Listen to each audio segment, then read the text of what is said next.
সালামু আলাইকুম রহমতুল্লাহ। আশা করছি সবাই খুবই ভালো আছো।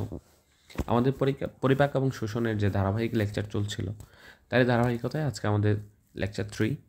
সবাইকে ওয়েলকাম করছি আজকের লেকচারে। তো আজকে আমরা লেকচার 3তে কী নিয়ে কোন টপিক নিয়ে জানবো সেটা যদি আমরা আগে ডিফাইন করে নিই, সেটা হচ্ছে আমরা গ্যাস্ট্রিক গ্রন্থি নিয়ে জানবো।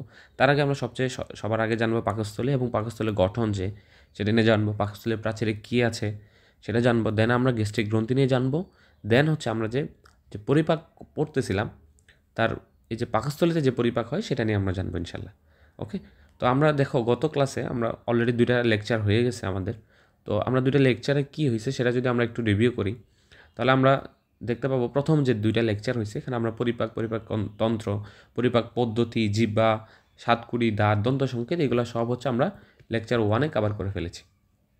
দেন হচ্ছে আমরা যদি দেখি লেকচার 2-তে আমরা ডিটেলসে আমাদের যে পরিপাক গ্রন্থি, এই যে গ্রন্থি কী জিনিস, এনজাইম হরমোন কী জিনিস, কীভাবে আসে, কী কাজ করে। দেন আমরা পরিপাক গ্রন্থি যে 5টা পরিপাক গ্রন্থি, এগুলোর টাইপ পড়ছি। দেন এখান থেকে স্পেশালি আমরা লালা গ্রন্থি দিয়ে শুরু করছি। দেন আমরা লালা গ্রন্থি হিসাব করে মুখের মধ্যে যে পরিপাক হয় ডিটেলস, সেটা আমরা লেকচার 2-তে হচ্ছে আমরা শেষ করে ফেলেছি। দেন আমরা আজকের ধারাবাহিকতা, আমি বলেছিলাম আগেই যে আমি আমার নিজের মতো করে লেকচারগুলো রেডি করতেছি। আমি হচ্ছে বইয়ের সিকোয়েন্সে আমি পড়াচ্ছি না, কারণ বইয়ের সিকোয়েন্সে পড়ালে অনেক সময় হয় কি যে তোমরা বুঝতে পারো না, কারণ বইয়ের সিকোয়েন্সটা আমার কাছে মনে হয় যে অ্যাপ্রোপ্রিয়েট না, এই কারণে আর কি। তো আমি আমার মতো করে আজকের লেকচার 3 সাজিয়েছি।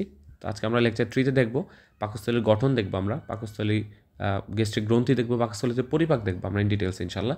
তো আজকে আমরা পাকস্থলী নিয়ে ইন ডিটেলসে মোটামুটি পরিপাক এবং পরিপাক রিলেটেড যত কিছু আছে সেটা আমরা পড়ে ফেলার চেষ্টা করব, ঠিক আছে? সো তোমরা হচ্ছে শেষ পর্যন্ত দেখো এবং তোমাদের ক্লাসগুলো কেমন লাগে তোমরা অবশ্যই রিভিউ দিবা। অ্যান্ড হচ্ছে তোমরা আমাদের যে লাইসোজোম যে গ্রুপটা আছে আমাদের, তোমরা ফেসবুক বলো, ইউটিউব বলো, টেলিগ্রাম চ্যানেল বা সব কিছুতেই হচ্ছে আমাদের এই লাইসোজোম, বাংলাতে লাইসোজোম, এই যে আমাদের যে এইটা আছে সেটাতে হচ্ছে তোমরা অবশ্যই সাবস্ক্রাইব করবা ইউটিউবে হলে, দেন ফেসবুক হলে অবশ্যই ফলো দিবা আমাদের পেজে। দেন আমাদের যে গ্রুপ আছে, যে গ্রুপের মধ্যে আমাদের নোটগুলো শেয়ার করবা ইনশাল্লাহ, ঠিক আছে? এটা হচ্ছে তোমরা নোট শেয়ার করলে তোমারই লাভ, কারণ তুমি যদি নোটগুলো করে ফেলো আসলে তোমার খাতায় চলে গেল, তোমার নিজের খাতায় উঠে গেল। তো তুমি যদি রিভাইজ করতে যাও তোমার 10 থেকে 15 মিনিটের মধ্যে তুমি পুরো লেকচার রিভাইজ করতে পারো। বাট তোমার যদি রিভাইজ করা লাগে, তুমি আবার লেকচার দেখতে যাও, তোমার আবার 1 ঘন্টা নষ্ট হবে। তুমি অবশ্যই এটা চাইবা না তোমার 1 ঘন্টা নষ্ট হোক পরীক্ষার আগে। সো এই জন্য বলবো তোমরা নোটগুলো শেয়ার দিবা অবশ্যই। আমরা সবগুলো লেকচার ধীরে ধীরে পুরো চ্যাপ্টারের উপর আমরা লেকচার শেষ করে আমরা বলছিলাম যে একটা পরীক্ষা নিব, আমি এক্সাম নিব। এখানে অবশ্যই প্রাইজের ব্যবস্থা থাকবে অবশ্যই ইনশাল্লাহ। তো তোমরা শেষ পর্যন্ত ক্লাসগুলো করবা অ্যান্ড একটা খুব সুন্দরভাবে স্ট্যান্ডার্ড মান রেখে আমি হচ্ছে একটা পরীক্ষা নেওয়ার চেষ্টা করব। সেটা হইতে পারে 50 বা 100 নাম্বারের, সেটা পরে দেখা যাবে। বাট আগে শেষ করি আমরা সবগুলো লেকচার। আমার যদি 10টা লেকচারও লাগে আমি ইনশাল্লাহ নিব। আমি ডিটেলস একদম পুরো চ্যাপ্টারটা আমি শেষ করতে চাচ্ছি, ঠিক আছে? সো চলো আর কথা না বাড়াই, শুরু করি। আমরা যেহেতু পরিপাক পড়তেছিলাম, তো আমরা পরিপাকে মেজরলি পরিপাক তন্ত্র, এটা 2টা পার্ট, পরিপাক নালী এবং পরিপাক গ্রন্থি। সো আমরা 2টা অলরেডি পরিপাক নালী পড়ে ফেলেছি, পরিপাক গ্রন্থিও পড়ে ফেলেছি। এখন আস্তে আস্তে আমরা ডিটেলসে আগাবো। সো আমরা যদি দেখি পরিপাক নালীর মধ্যে ছিল আমাদের আমাদের যে মুখ ছিল, মুখ গহ্বর থেকে আমরা হচ্ছে একদম লাস্টে এই ছবিতে আমি নেই যে আমাদের যে এখানে ক্ষুদ্রান্ত বৃহদন্ত্র পেরিয়ে যে আমাদের যে অ্যানাস যে ছিল, যে অ্যানাল বা হচ্ছে আমাদের পায়ু যে অংশটা ছিল, এতটুকু পর্যন্ত হচ্ছে আমাদের পরিপাক নালী। দেন এখান থেকে আমরা খাবারটা খাওয়ার পর আস্তে আস্তে পরিপাক হইতে হইতে শেষ পর্যন্ত যাই, আসলে পরিপাক এবং শোষণ হয়, দেন নিষ্কাশন হয়, তো অনেক কিছু। তা আমরা মেনলি আমরা মুখে পরিপাক পর্যন্ত মানে পড়ে ফেলেছি অলরেডি এর আগের ক্লাসে। সো এখন যদি এখানে আমার মুখের পরিপাকটা শেষ হয়, দেন খাবারটা এদিকে নামবে, তাই না? তো এদিকে এটার নাম হচ্ছে আমার ইসোফেগাস। এই যে আমরা এখানে এখানে আমি হচ্ছে হাড়টা আঁকার কারণে ইসোফেগাসটা এখানে নিচে চলে গেছে আর কি। এই যে নীলটা যে ধরো, আমি নীলটাকে নীল করে দিলাম, এই যে এই পরেটা হচ্ছে নীল যে অংশটা, এটা হচ্ছে আমার ইসোফেগাস। এই যে এটা হচ্ছে আমার ইসোফেগাস। তো ইসোফেগাস তো কোনো কাহিনী নাই, ইসোফেগাসের জাস্ট একটা জিনিস লাগবে তোমার, সেটা হচ্ছে এখানে হচ্ছে পেরিস্টালসিস হয়। পেরিস্টালসিস পেরিস্টালসিস প্রসেসে কী হয়, খাবার নিচে নামে, খাবার পরিপাক নালী বেয়ে সামনে অগ্রসর হয়, বললে সুন্দর হয়, সামনের দিকে অগ্রসর হয়। আচ্ছা, পেরিস্টালসিস কী জিনিস আমি আগে বলেছি, তাই না? আমি আগে বলে ফেলছি পেরিস্টালসিস নিয়ে ডিটেলসে। তো পেরিস্টালসিস দিয়ে খাবারটা নিচে আসলো, এখন আসলো কোথায়? স্টোমাকে আসবে, তাই না? তো আমরা যদি স্টোমাকটাকে যদি আমরা এখানে হাইলাইট করি, ঠিক আছে, তো আমরা যদি স্টোমাকটাকে যদি হাইলাইট করি, দেখো এই যে আমার স্টোমাক, এই যে আমার ইসোফেগাস পর্যন্ত, এতটুকু পর্যন্ত ইসোফেগাস কিন্তু আছে আমার অলরেডি, আমার এতটুকু পর্যন্ত কিন্তু আমার ইসোফেগাসটা এখানে আছে। শেষ হওয়ার পরে আমার দেখো পাকস্থলী শুরু হয়েছে এই যে এখান থেকে, এই যে আমার এখান থেকে কিন্তু আমার এই পাকস্থলীটা শুরু হয়েছে অলরেডি। এই যে আমার এটা পাকস্থলী হয়ে দেন ডিউডেনাম, এই যে এতটুকু পর্যন্ত আমার পাকস্থলী, ঠিক আছে। তো এখন এই পাকস্থলীতে এসে পরিপাকটা হবে, তাই না? তো পাকস্থলীতে পরিপাকটাই আমরা আজকে মেইনলি পড়বই আজকের ক্লাসে। তো এর আগে আমরা দেখে নিই যে পাকস্থলীতে গঠনটা কী। আচ্ছা দেখো, পাকস্থলীতে আমি ছবিটা দেখাচ্ছি পরে। আচ্ছা আগে দেখো পরিপাকটা, আমরা পাকস্থলীর ছবিটা যদি আমরা দেখি, দেখো এখানে খুব সুন্দর করে দেখা যাচ্ছে এই যে দিক দিয়ে হচ্ছে ইসোফেগাসটা নামলো, দেন হচ্ছে আমার এখান থেকে পাকস্থলী শুরু, এই যে আমার পাকস্থলীটা দিক দিয়ে গেলে এতটুকু হচ্ছে শেষ হয়ে গেলো আমার পাকস্থলীটা, তাই না? তো আমি যদি এই পাকস্থলীকে যদি আমি একটু জুম করি, দেখো আমি যদি জুম আউট করি এখানে, আমার পাকস্থলীটাকে যদি আমি এখানে জুম আউট করি, আমি যদি এখানে জুম করি তাহলে হচ্ছে তোমরা দেখতে পাবা পাকস্থলীতে অনেকগুলো বিষয় আছে।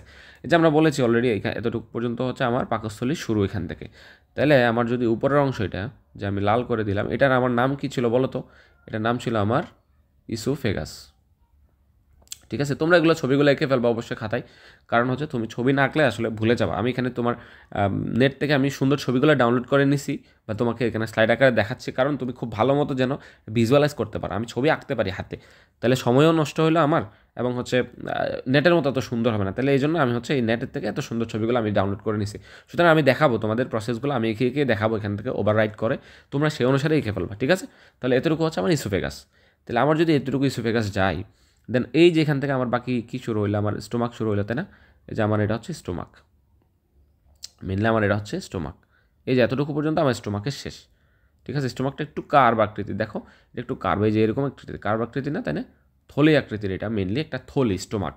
আচ্ছা স্টোমাক নাম কেন স্টোমাক হইলো? আমরা প্রথমে একটা জিনিস জাস্ট ব্যাখ্যাটা দেখি, চেষ্টা করি আমরা দেখি।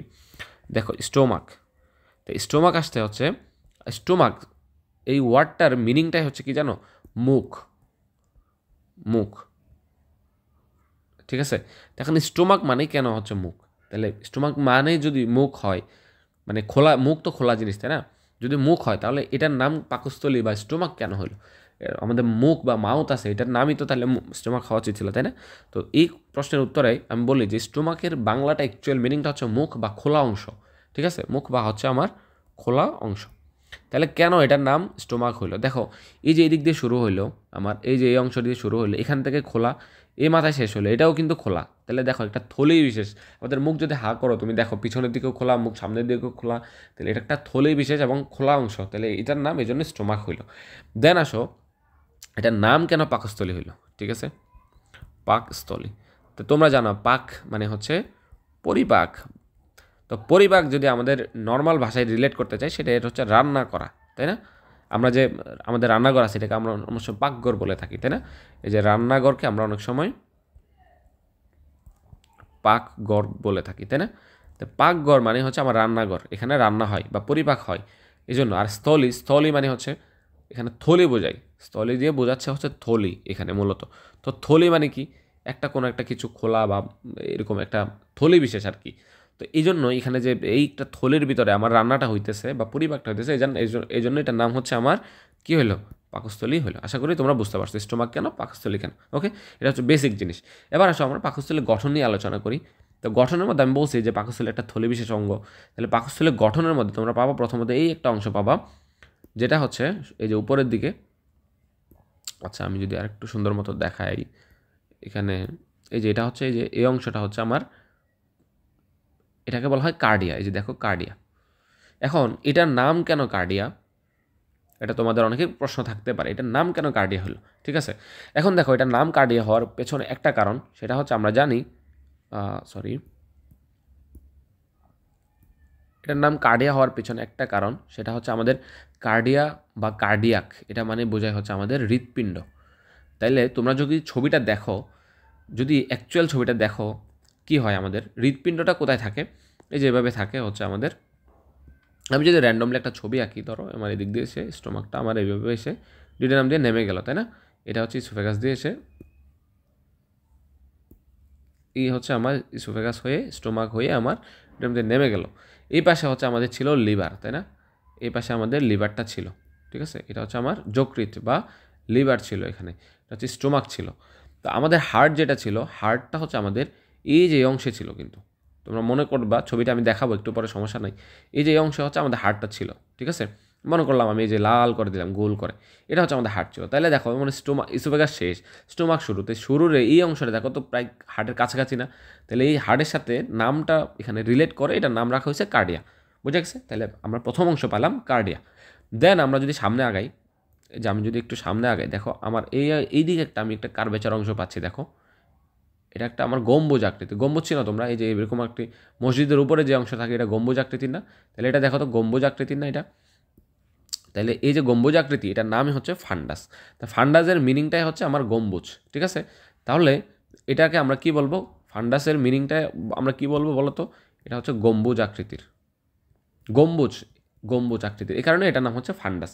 এখন ফান্ডাসে একটা ইম্পর্টেন্স আছে, ফান্ডাসে হচ্ছে আমার গ্যাস জমা থাকে।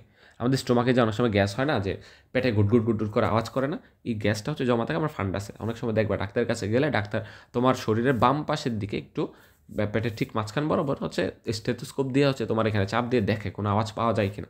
তো এই হচ্ছে আমার পেটের ভিতরে যে গ্যাসের বিষয়টা। আচ্ছা, তো গেল। এবার সামনে যদি আগাও তুমি, তাহলে তুমি একটা কি দেখতে পাবা এখানে? সামনে আগাইলে তুমি দেখতে পাবো হচ্ছে আমাদের যে বডিটা আছে, এই যে আমার বডিটা দেখতে পাবা। এই যে অংশটা হচ্ছে আমাদের বডি, ঠিক আছে? এই অংশটা আমাদের বডি। বডি মানে তো তোমরা জানোই দেহ। কেন এটার নাম দেহ হইলো? এবার আসো, এটার নাম বডি কেন, বা এটার নাম আরেকটা বলা হয়, সেটা হচ্ছে কর্পাস।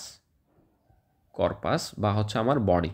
তো বডি মানে দেহ, মানে হচ্ছে মেইন অংশ, এটা এটা আমার শরীরের মেইন অংশ, এই জন্য এটার নাম হচ্ছে আমার বডি।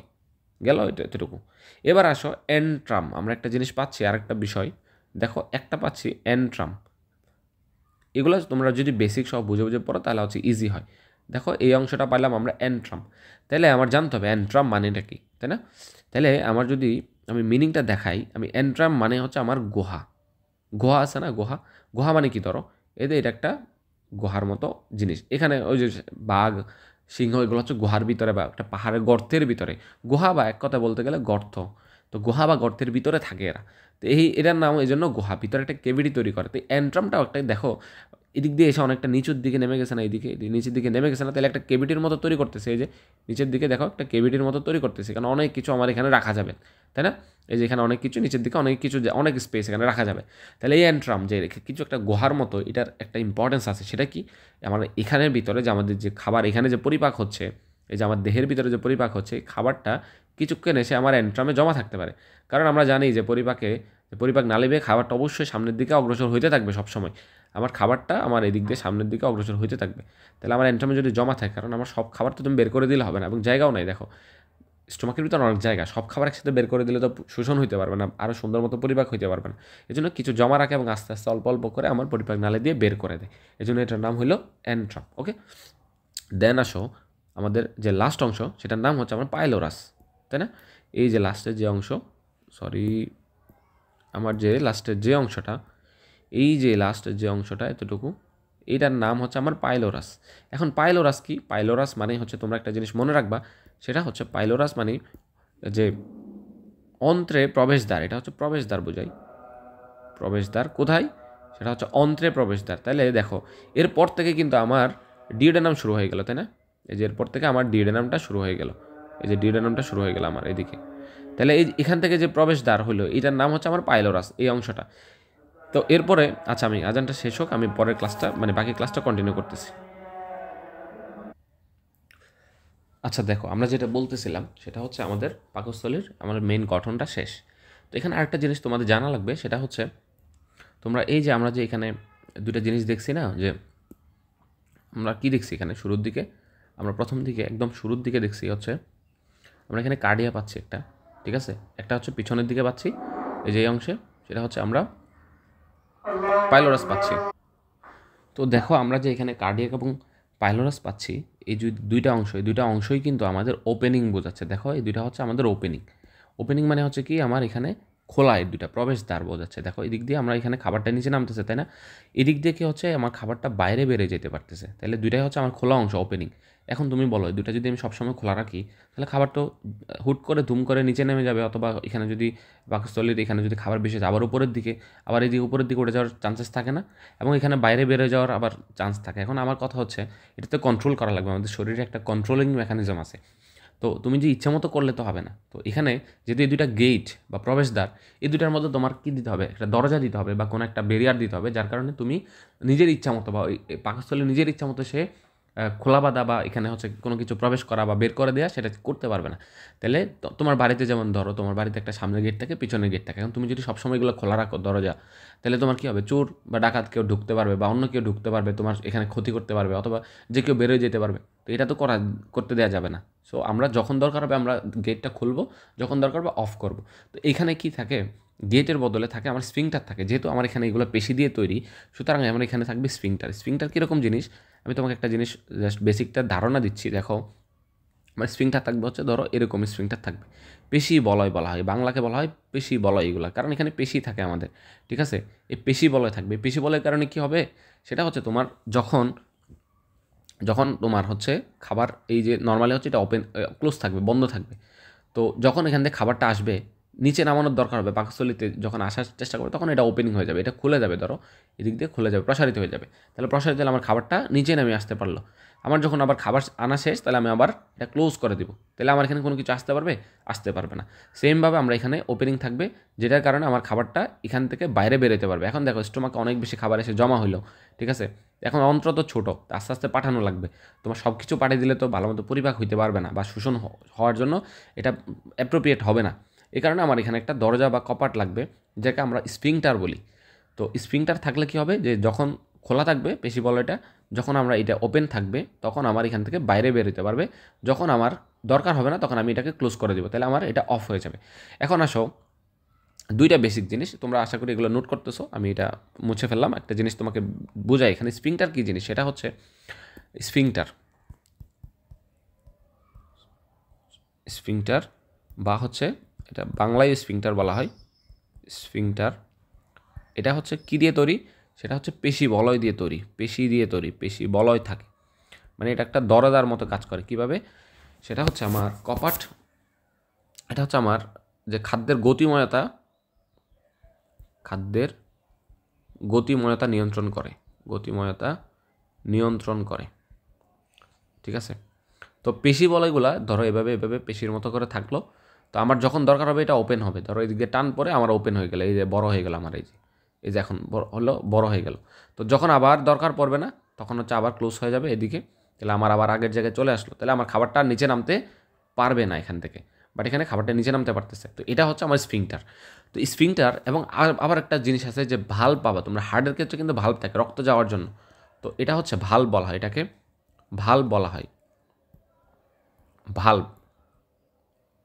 এটা হচ্ছে বাংলাতেও ভাল্ব বলা হয়, আমরা অনেক সময় ভাল্ব বা কপাটিকা বলি, তাই না? কপাটিকা। এখন কপাটিকা কী জিনিস দেখো, আমার ধরো এটা একটা দরজা, এটা একটা দরজা। তো এখানে এই যে দুইটা দরজা থাকবে, এই যে লাল কালারের একটা দরজা দিলাম আমি, এই যে অন্য কালারের গ্রিন কালারের একটা আমি দরজা দিলাম, দেখো। তো দরজাতে কী হয়, কপাট থাকে না মাঝখানে বরাবর, ব্যারিয়ার থাকে না এখানে।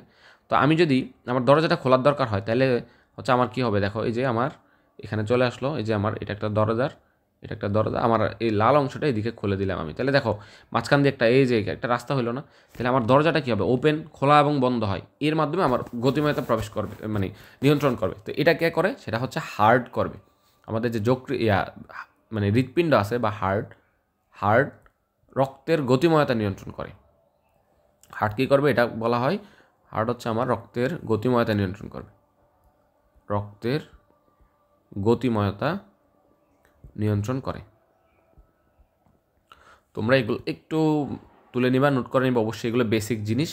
এগুলো যদি তুমি না বুঝো, আসলে তোমার এখানে পরে মজা পাবা না। তুমি সব কিছুতে যদি বেসিক লজিক না বুঝো, কেন হচ্ছে, কীভাবে হচ্ছে, এটা না বুঝো, আসলে মজা পাবে না।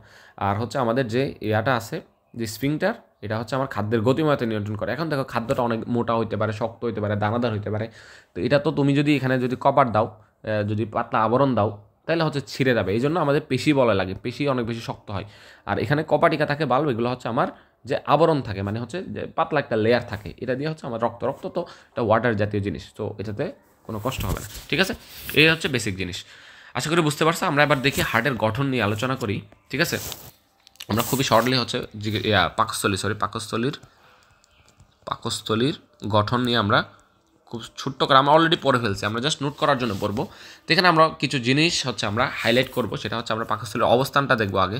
ঠিক আছে, আচ্ছা এটা হচ্ছে ভালো দেখা যাচ্ছে না কালারটা, আমি একটু অন্য কালার নেই, সেটা নীলটা নেই। আমরা প্রথমে দেখবো হচ্ছে অবস্থান, ঠিক আছে, কোন জায়গায় অবস্থান করে। দেন আমরা দেখবো আকার, ঠিক আছে। দেন আমরা দেখবো হচ্ছে আকৃতি দেখবো। দেন আমরা দেখবো হচ্ছে ধারণ ক্ষমতা, যেহেতু এটা একটা থলি বিশেষ, তো এখানে কতটুকু ধারণ করতে পারে আমরা এটা দেখব, ধারণ ক্ষমতা দেখব। ঠিক আছে, দেখো অবস্থান কোথায়, সেটা হচ্ছে আমার এটা হচ্ছে আমার উদর গহ্বরের উপরের দিকে থাকে, ডায়াফ্রামের নিচে। এটা দেখো ডায়াফ্রামের নিচে এবং উদর গহ্বরের উপরের অংশে উপরে থাকবে। আচ্ছা, এটার জন্য আমি তোমাদের জন্য একটা ছবি রাখছি, দেখো। তো আমার এই যে নীল যে অংশটা, এটা হচ্ছে আমার ডায়াফ্রাম, আমি অলরেডি এখানে মার্ক করে রাখছি অলরেডি। দেখো এটা হচ্ছে আমার ডায়াফ্রাম, এটা ডায়াফ্রাম থাকে। ডায়াফ্রাম মানে তোমরা অবশ্যই জানো, ডায়া মানে আড়াআড়ি, ফ্রাম মানে হচ্ছে তোমার যে একটা বলয় বা বেরিয়ার থাকে, তো আড়াআড়িভাবে থাকে। দেখো এটা আড়াআড়ি থাকছে না আমাদের শরীরে, তো ডায়াফ্রাম, এই জন্য এটার নাম ডায়াফ্রাম হয়। তো ডায়াফ্রামের উপরের দিকে আমাদের মেলে লাংসগুলো থাকে, যে আমাদের হার্ট, যেটা আমাদের হার্ট লিখে ফেলছি, আসলে এটা হবে লাংস হবে। এটা হচ্ছে আমাদের লাংস বা হচ্ছে আমাদের এটাকে বলা হয় আমাদের যে লাংস মানে হচ্ছে ফুসফুস থাকে আমাদের এখানে, উপরের দিকে ফুসফুস থাকে, এবং এখানে হচ্ছে আমার থাকবে, হার্টও থাকবে এখানে। ঠিক আছে, তো এখানে মেইনলি উপরে লাংস থাকে, লাংসের নিচের দিকে ঠিক লাগানো অবস্থায় আমার ডায়াফ্রাম থাকে, তার নিচের দিকে আমার অন্যান্য অ্যাবডোমিনাল অর্গানগুলো থাকে। তো একটা জিনিস তুমি যদি এখানে বেসিক জিনিসটা খেয়াল করো, যে আমাদের এইটুকু অংশ, এই যে আমাদের উপরে ডায়াফ্রামের উপরের অংশ, এটাকে বলা হয় আমাদের থোরাসিক ক্যাভিটি। ঠিক আছে, থোরাসিক ক্যাভিটি মানে হচ্ছে আমার থোরাক্স অংশ, এখানে মানে বক্ষ গহ্বর বলা হয়। এটা তোমরা যখন পড়বা না, অঙ্গ চালনা পড়বা, তখন ভালো মতো বুঝতে পারবে, এটাকে বলা হয় বক্ষ গহ্বর বা থোরাসিক ক্যাভিটি। দেন এটার নিচের যে অংশটা আছে, এটার নিচ থেকে এতটুকু পর্যন্ত এটাকে বলা হয় আমার অ্যাবডোমিনাল ক্যাভিটি বলা হয় এটাকে। ঠিক আছে, মানে ক্যাভিটি মানে তো বুঝো একটা মানে গহ্বর জাতীয় বা খালি জায়গা। তো এই অংশটা টোটাল আমার এটা হচ্ছে অ্যাবডোমিনাল ক্যাভিটি। তো আমার অ্যাবডোমিনাল ক্যাভিটির মধ্যে অনেকগুলো ভিসারা থাকে, ভিসারা মানে অর্গান থাকে, অঙ্গ থাকে। এর মধ্যে থাকে আমাদের পাকস্থলী, যকৃৎ। দেখো যকৃৎ হচ্ছে আমাদের উপরের অংশে আছে, এই যে উপরের অংশে আমাদের যকৃৎটা আছে, এই যে আমাদের এই অংশটা হচ্ছে যকৃৎ আছে। দেন এটা নিচের দিকে আছে আমাদের এই যে পাকস্থলীটা আছে, আমি রেড মার্ক করে দিচ্ছি, দেখো এইটা হচ্ছে আমাদের পাকস্থলী, এই যে আমাদের এটা হচ্ছে পাকস্থলী। তাহলে দেখো অ্যাবডোমিন যদি আমার এতটুকু পর্যন্ত নামে, তাহলে এই যে আমার ডায়াফ্রামের নিচের দিকে আছে, দেন অ্যাবডোমিনের মানে উদর গহ্বরের যে একদম উপরের অংশে আছে হচ্ছে আমাদের এই যে পাকস্থলীটা। ঠিক আছে, এই জন্য আমরা অবস্থানটা বলবো ডায়াফ্রামের নিচে এবং উদর গহ্বর উপরে। এবার আসো আকার নিয়ে। আকার কত? আকার হচ্ছে আমরা জানি যে 30 সেন্টিমিটার বাই 15 সেন্টিমিটার, মানে হচ্ছে এটা যদি আমি পাকস্থলী তোমাকে আঁকে দেখাই, যে এটা ধরো পাকস্থলী, এটা হচ্ছে আমার পাকস্থলী। ঠিক আছে, এতটুকু পর্যন্ত। তা আমার যে এই যে লম্বা, আমার যে এই অংশটা, এটা হচ্ছে আমার 30 সেন্টিমিটার, এবং এই যে প্রস্থ যে অংশটা, এটা হচ্ছে আমার 15 সেন্টিমিটার। এই জন্য বলা হয় এটার আকার হচ্ছে 30 বাই 15 সেন্টিমিটার। ঠিক আছে, দেন আকৃতি কেমন এটা? তা আমি আগে বলছি এটা একটা থলে আকৃতির বা থলে, তাহলে এটা বলবো আমি কি থলি আকৃতির। ঠিক আছে, থলি আকৃতির। ঠিক আছে, এবার ধারণ ক্ষমতা। আসলে ধারণ ক্ষমতার ক্ষেত্রে আমরা অনেকগুলো বিষয় দেখব। সেটা হচ্ছে যারা মাত্র সদ্য ভূমিষ্ঠ যারা আছে, সদ্য ভূমিষ্ঠ শিশু, মাত্র ধরো মায়ের পেট থেকে হয়েছে, তার একটা থাকবে না ছোট্ট। দেন ধরলাম আমি বয়সন্ধিকালে, মনে করো তার বয়স 15 বা 16 18 এরকম বয়সন্ধিকাল, সে একটু বড় হয়েছে না, তাহলে তার পাকস্থলী ধারণ ক্ষমতা অবশ্যই বাড়বে, কারণ সে খাবার দাবার আরও বেশি খাবে, তাই না? তো এবং প্রাপ্তবয়স্ক, ধরো তোমার বয়স 30 বা 25 এরকম প্রাপ্তবয়স্ক, তো তাদের ক্ষেত্রে কি হয় সেটা হচ্ছে আমরা জানি এখানে হচ্ছে 30 মিলিলিটার হয়, 30 মিলিলিটার মানে মিলিলিটার, একদম লিটারের চেয়ে কম। আর এদের ক্ষেত্রে হয় মূলত 1 লিটার হয়, পাশাপাশি মানে কাছাকাছি প্রায় 1 লিটার। আর যারা প্রাপ্তবয়স্ক তাদের ক্ষেত্রে হচ্ছে আমার 1.5 লিটার থেকে প্রায় 2 লিটার থাকে। তোমরা এগুলো অবশ্যই জানো, 1.5 থেকে 2 লিটার। 2 লিটার হচ্ছে আমাদের যে ধারণ ক্ষমতা, মানে 1.5 থেকে 2 লিটার পর্যন্ত খাবার এখানে ধারণ করতে পারে। ওকে, এবার আমরা আরেকটা জিনিস দেখার চেষ্টা করি, সেটা হচ্ছে পাকস্থলীর অংশ। পাকস্থলীর অংশ থাকে, এই যে আমরা অলরেডি ফিগারের মধ্যে যে অংশগুলো পড়ে আসছি, এর মধ্যে আমরা প্রথমত পাবো সেটা হচ্ছে কার্ডিয়াক। আমি ইংলিশে লিখছি, তো কার্ডিয়া প্রথম অংশ পাবো আমরা। কার্ডিয়া নিয়ে আমরা কি পড়ছি বলো তো? এখানে স্ফিংটার থাকে বা পেশি বলয় থাকে, এটাকে বলা হয়তো পেশি বলয় থাকে। কেন? এটা হচ্ছে খোলা বাঁধা বা এটা হচ্ছে যে প্রবেশ, খাদ্যের প্রবেশ নিয়ন্ত্রণ করে, এজন্য খাদ্যের প্রবেশ নিয়ন্ত্রণ করে এটার কাজ, ঠিক আছে, নিয়ন্ত্রণ করে। আমরা কার্ডিয়া গেলাম, এরপর আমরা পাইছিলাম কি? আমরা ফান্ডাস পাইছিলাম, ঠিক আছে, ফান্ডাস। তো বলো ফান্ডাস নিয়ে আমরা কি পাইছিলাম? ফান্ডাস নিয়ে পাইছিলাম এটা হচ্ছে গম্বুজ আকৃতির, তাই না? ওই যে মসজিদের উপরে যে গম্বুজ থাকে, তাহলে গম্বুজ আকৃতির, তাহলে এটার একটা ইম্পর্টেন্স আমরা পাইছিলাম। কি বলছিলাম বলো তো? যে আমাদের যে গ্যাস্ট্রিক গ্যাস যেগুলো আছে বা পাকস্থলীর গ্যাসগুলো এখানে জমা হয়। কোথায় হয়? এই যে উপরের অংশে যে ফান্ডাস আকৃতির এই অংশ হচ্ছে আমাদের জমা হয়। দেন আসো 3 নম্বরে আমরা দেহ পাইছিলাম বা কর্পাস পাইছিলাম। বলছিলাম কর্পাস মানে হচ্ছে দেহ, তাহলে দেহর কাজ কী হবে? সেটা হচ্ছে আমার পাকস্থলীতে খাদ্যের পরিপাক করবে, তাই না? আমার এখানে খাদ্যের পরিপাক করে এখানে, ঠিক আছে। দেন আমরা 4 নম্বরে কি পাইছিলাম বলো? আমরা পাইছিলাম এন্ট্রাম, এন্ট্রাম পাইছিলাম আমরা। তো এন্ট্রামে আমরা কি বলছিলাম? এন্ট্রাম মানে হচ্ছে গুহা আকৃতির, তাই না? এটা হচ্ছে আমার গুহা আকৃতির। তো গুহা আকৃতির হইলে এটার কাজ কি বলছিলাম আমি? এটা একটা ইম্পর্টেন্স বলছিলাম, সেটা হচ্ছে খাদ্য সাময়িকভাবে জমা রাখে, মানে তোমার যতটুকু দরকার সে আস্তে আস্তে বের করে দিবে, তার মানে সে সাময়িকভাবে জমা রাখে, ঠিক আছে। দেন আসো 5 নাম্বার, আমরা একদম লাস্টে পাইছিলাম আমরা যে কার্ডিয়া, তো লাস্টে পাইছি আমরা পাইলোরাস, ঠিক আছে, পাইলোরাস পাইছিলাম। তো পাইলোরাসে কি হয় বলো? এখানেও স্ফিংটার থাকে, তাই না? স্ফিংটার বা পেশি বলয় থাকে, যার মাধ্যমে সে কী করবে বলছিলাম? খাদ্যের গতিময়তা, সে হচ্ছে আমার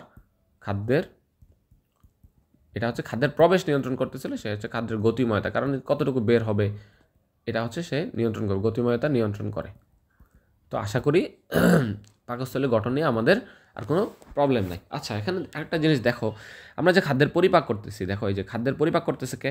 আমাদের দেহ না? এই যে দেহ বা আমাদের এটা, এই যে দেহ বা কর্পাস, যেটা খাদ্যের পরিপাকে আমাদের সাহায্য করতেছে।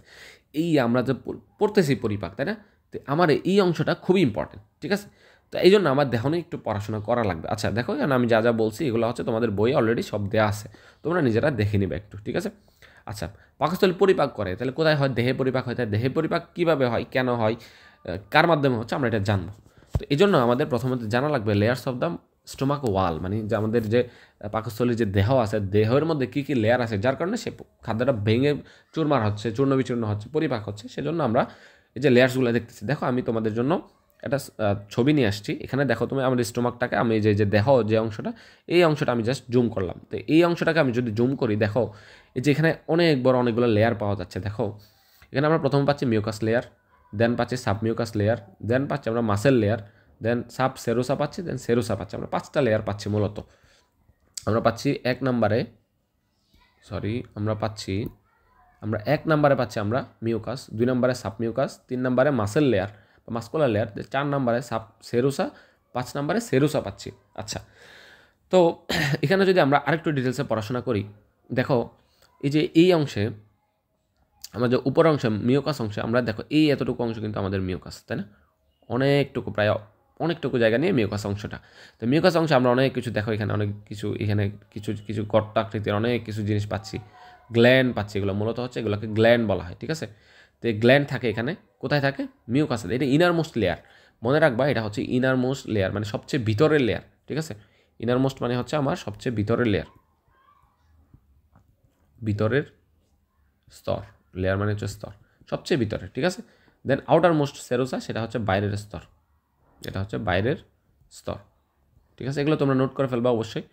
দেন দেখো আমরা বলছি মিউকাসের মধ্যে অলরেডি আমরা কী কী পাচ্ছি, এই যে অনেকগুলো গ্ল্যান্ড পাচ্ছি আমরা এখানে, গ্ল্যান্ড সেল পাচ্ছি, গ্ল্যান্ড বা হচ্ছে আমরা গ্রন্থি পাচ্ছি, গ্ল্যান্ড সেল পাচ্ছি।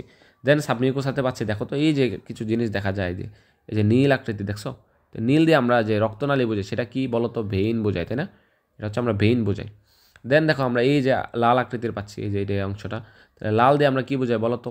আমরা বোঝাই হচ্ছে লাল দিয়ে আর্টারি বোঝায়, মানে হচ্ছে আমাদের রক্তনালী বোঝায়। তাহলে আমরা ভেন আর্টারি পেয়ে গেলাম, তার মানে রক্তনালী পেয়ে গেলাম, তাই না? এখানে আরেকটা তোমরা হলুদ অংশ দেখতে পাবা, সেটা হচ্ছে আমি হলুদ অংশ দিয়ে যদি আমাদের হাইলাইট করে দেখাই, যে হলুদ অংশ এখানে সবুজ হয়ে গেছে আসলে, এই যে হলুদ অংশ, এইখানে আমরা একটা হলুদ অংশ পাচ্ছি, এগুলোকে বলা হয় নার্ভ, মানে হচ্ছে আমাদের স্নায়ু বোঝায়।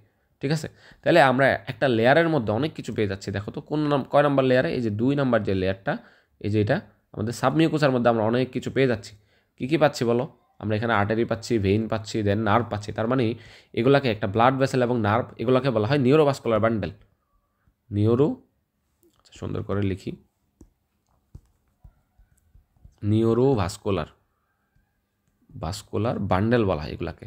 বান্ডেল কেন? ওই যে একটা বান্ডেল আকৃতি অনেকগুলো জিনিস একসাথে বান্ডেল হয়ে থাকে, তাই জন্য নিউরোভাস্কুলার বান্ডেল বলা হয়। তাহলে এটার মানে হচ্ছে বান্ডেল বোঝাই, মানে বান্ডেল আকৃতির হয়ে থাকে।